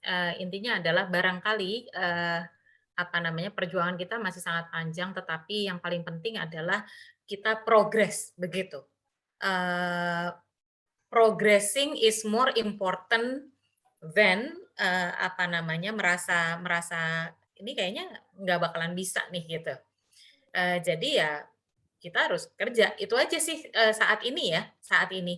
Dan saya nggak tahu, kita mungkin bisa memanfaatkan digital demokrasi karena kita tahu juga bahwa Wadas ini mencuat justru karena kekuatan dari digital demokrasi itu, dan moga-moga itu bisa kita jadikan kanal untuk perjuangan masa kini mendidik masyarakat Indonesia. Itu saja, Mas. Oke, terima kasih Mbak Alisa dan para pembicara, para peserta semuanya. Ini sayang sekali pas bahasanya Mbak Ade lagi seru-serunya, selain terputus juga banyak kendala internet, juga waktunya habis ini. Mohon maaf sekali. Saya kira ini bukan akhir dari sebuah diskusi. Julian belum penutup tadi Mas Ain, kayaknya. Bener nggak? Julian tadi saya cek tidak ada, masih. Oh, nggak ada ya, sudah keluar berarti udah lulus ya. Coba cek. Ya. Tidak ada, mungkin Oh sudah. ya sudah. Oke. Ya. Saya kira ini bukan akhir, banyak forum-forum yang lain, dan juga bukan hanya sekedar diskusi tapi juga menjadi tadi Mbak Rina menyampaikan menjadi arena juga untuk konsolidasi dukungan dan advokasi. Dan kami kira juga ke depan mungkin ya melihat betapa urgennya isu ini ke depan dan tampaknya menjadi tren dan tantangan pembangunan kita ke depan, mungkin kita perlu juga membangun hub ya, kajian yang lebih komprehensif lintas disiplin yang memberi perhatian besar pada isu-isu persoalan pembangunan. Saya kira kami di PSKP sangat terbuka untuk pembahasan isu pembangunan, demokrasi dan konflik, dan siap untuk membangun hub dengan kawan-kawan yang lain, dari kajian tentang hukum lingkungan, dari kajian tentang agraria dan yang lain-lain, karena saya kira ini ke depan bukan hanya soal gerakan, ini kita bicara tentang Beyond Wadas, bukan hanya soal penggalangan gerakan yang juga penting, tapi juga saya kira kajian yang cukup kuat yang ya at least bisa menjadi counter naratif terhadap narasi pembangunan yang tidak peka konflik yang semakin dominan dan semakin normal ini. Saya kira itu saja akhir dari diskusi kita kali ini. Terima kasih semuanya, khususnya kepada para pembicara, pada pihak yang mendukung acara ini, dan terutama kepada para peserta yang bersabar pindah-pindah link Zoom. Terima kasih Mbak Rina yang save our life today. Semoga kita bisa bertemu di forum-forum yang lain. Terima kasih. Kalau ada kekurangan mohon maaf lahir batin. Wassalamualaikum warahmatullahi wabarakatuh. Waalaikumsalam warahmatullahi wabarakatuh. Matur nuwun Mbak Alisa, Mas Herlambang, Mbak Rina. Sama-sama, Mas. Sama-sama. Ya. Terima kasih. Tetap bersolidaritas ya. Ya, cocok. Salam sehat semuanya. Kompak Salam selalu. sehat Semangat. semuanya. Terima kasih atas kehadirannya. Terima kasih Mas Mbak semuanya. Selamat sore atas informasinya. Salam sehat. Tunggu dukungannya. Terima kasih. Ya. Oke, terima kasih informasinya Mas Najib. Oh, sama-sama. Yuk. Yuk, Arkan Mas. ya. Ayo. Mas Arkan ya. Wah, dari Ya, Kalimantan. Merlan, Makasih. Yuk, sip. Punten. Makasih. Ayo. Yuk.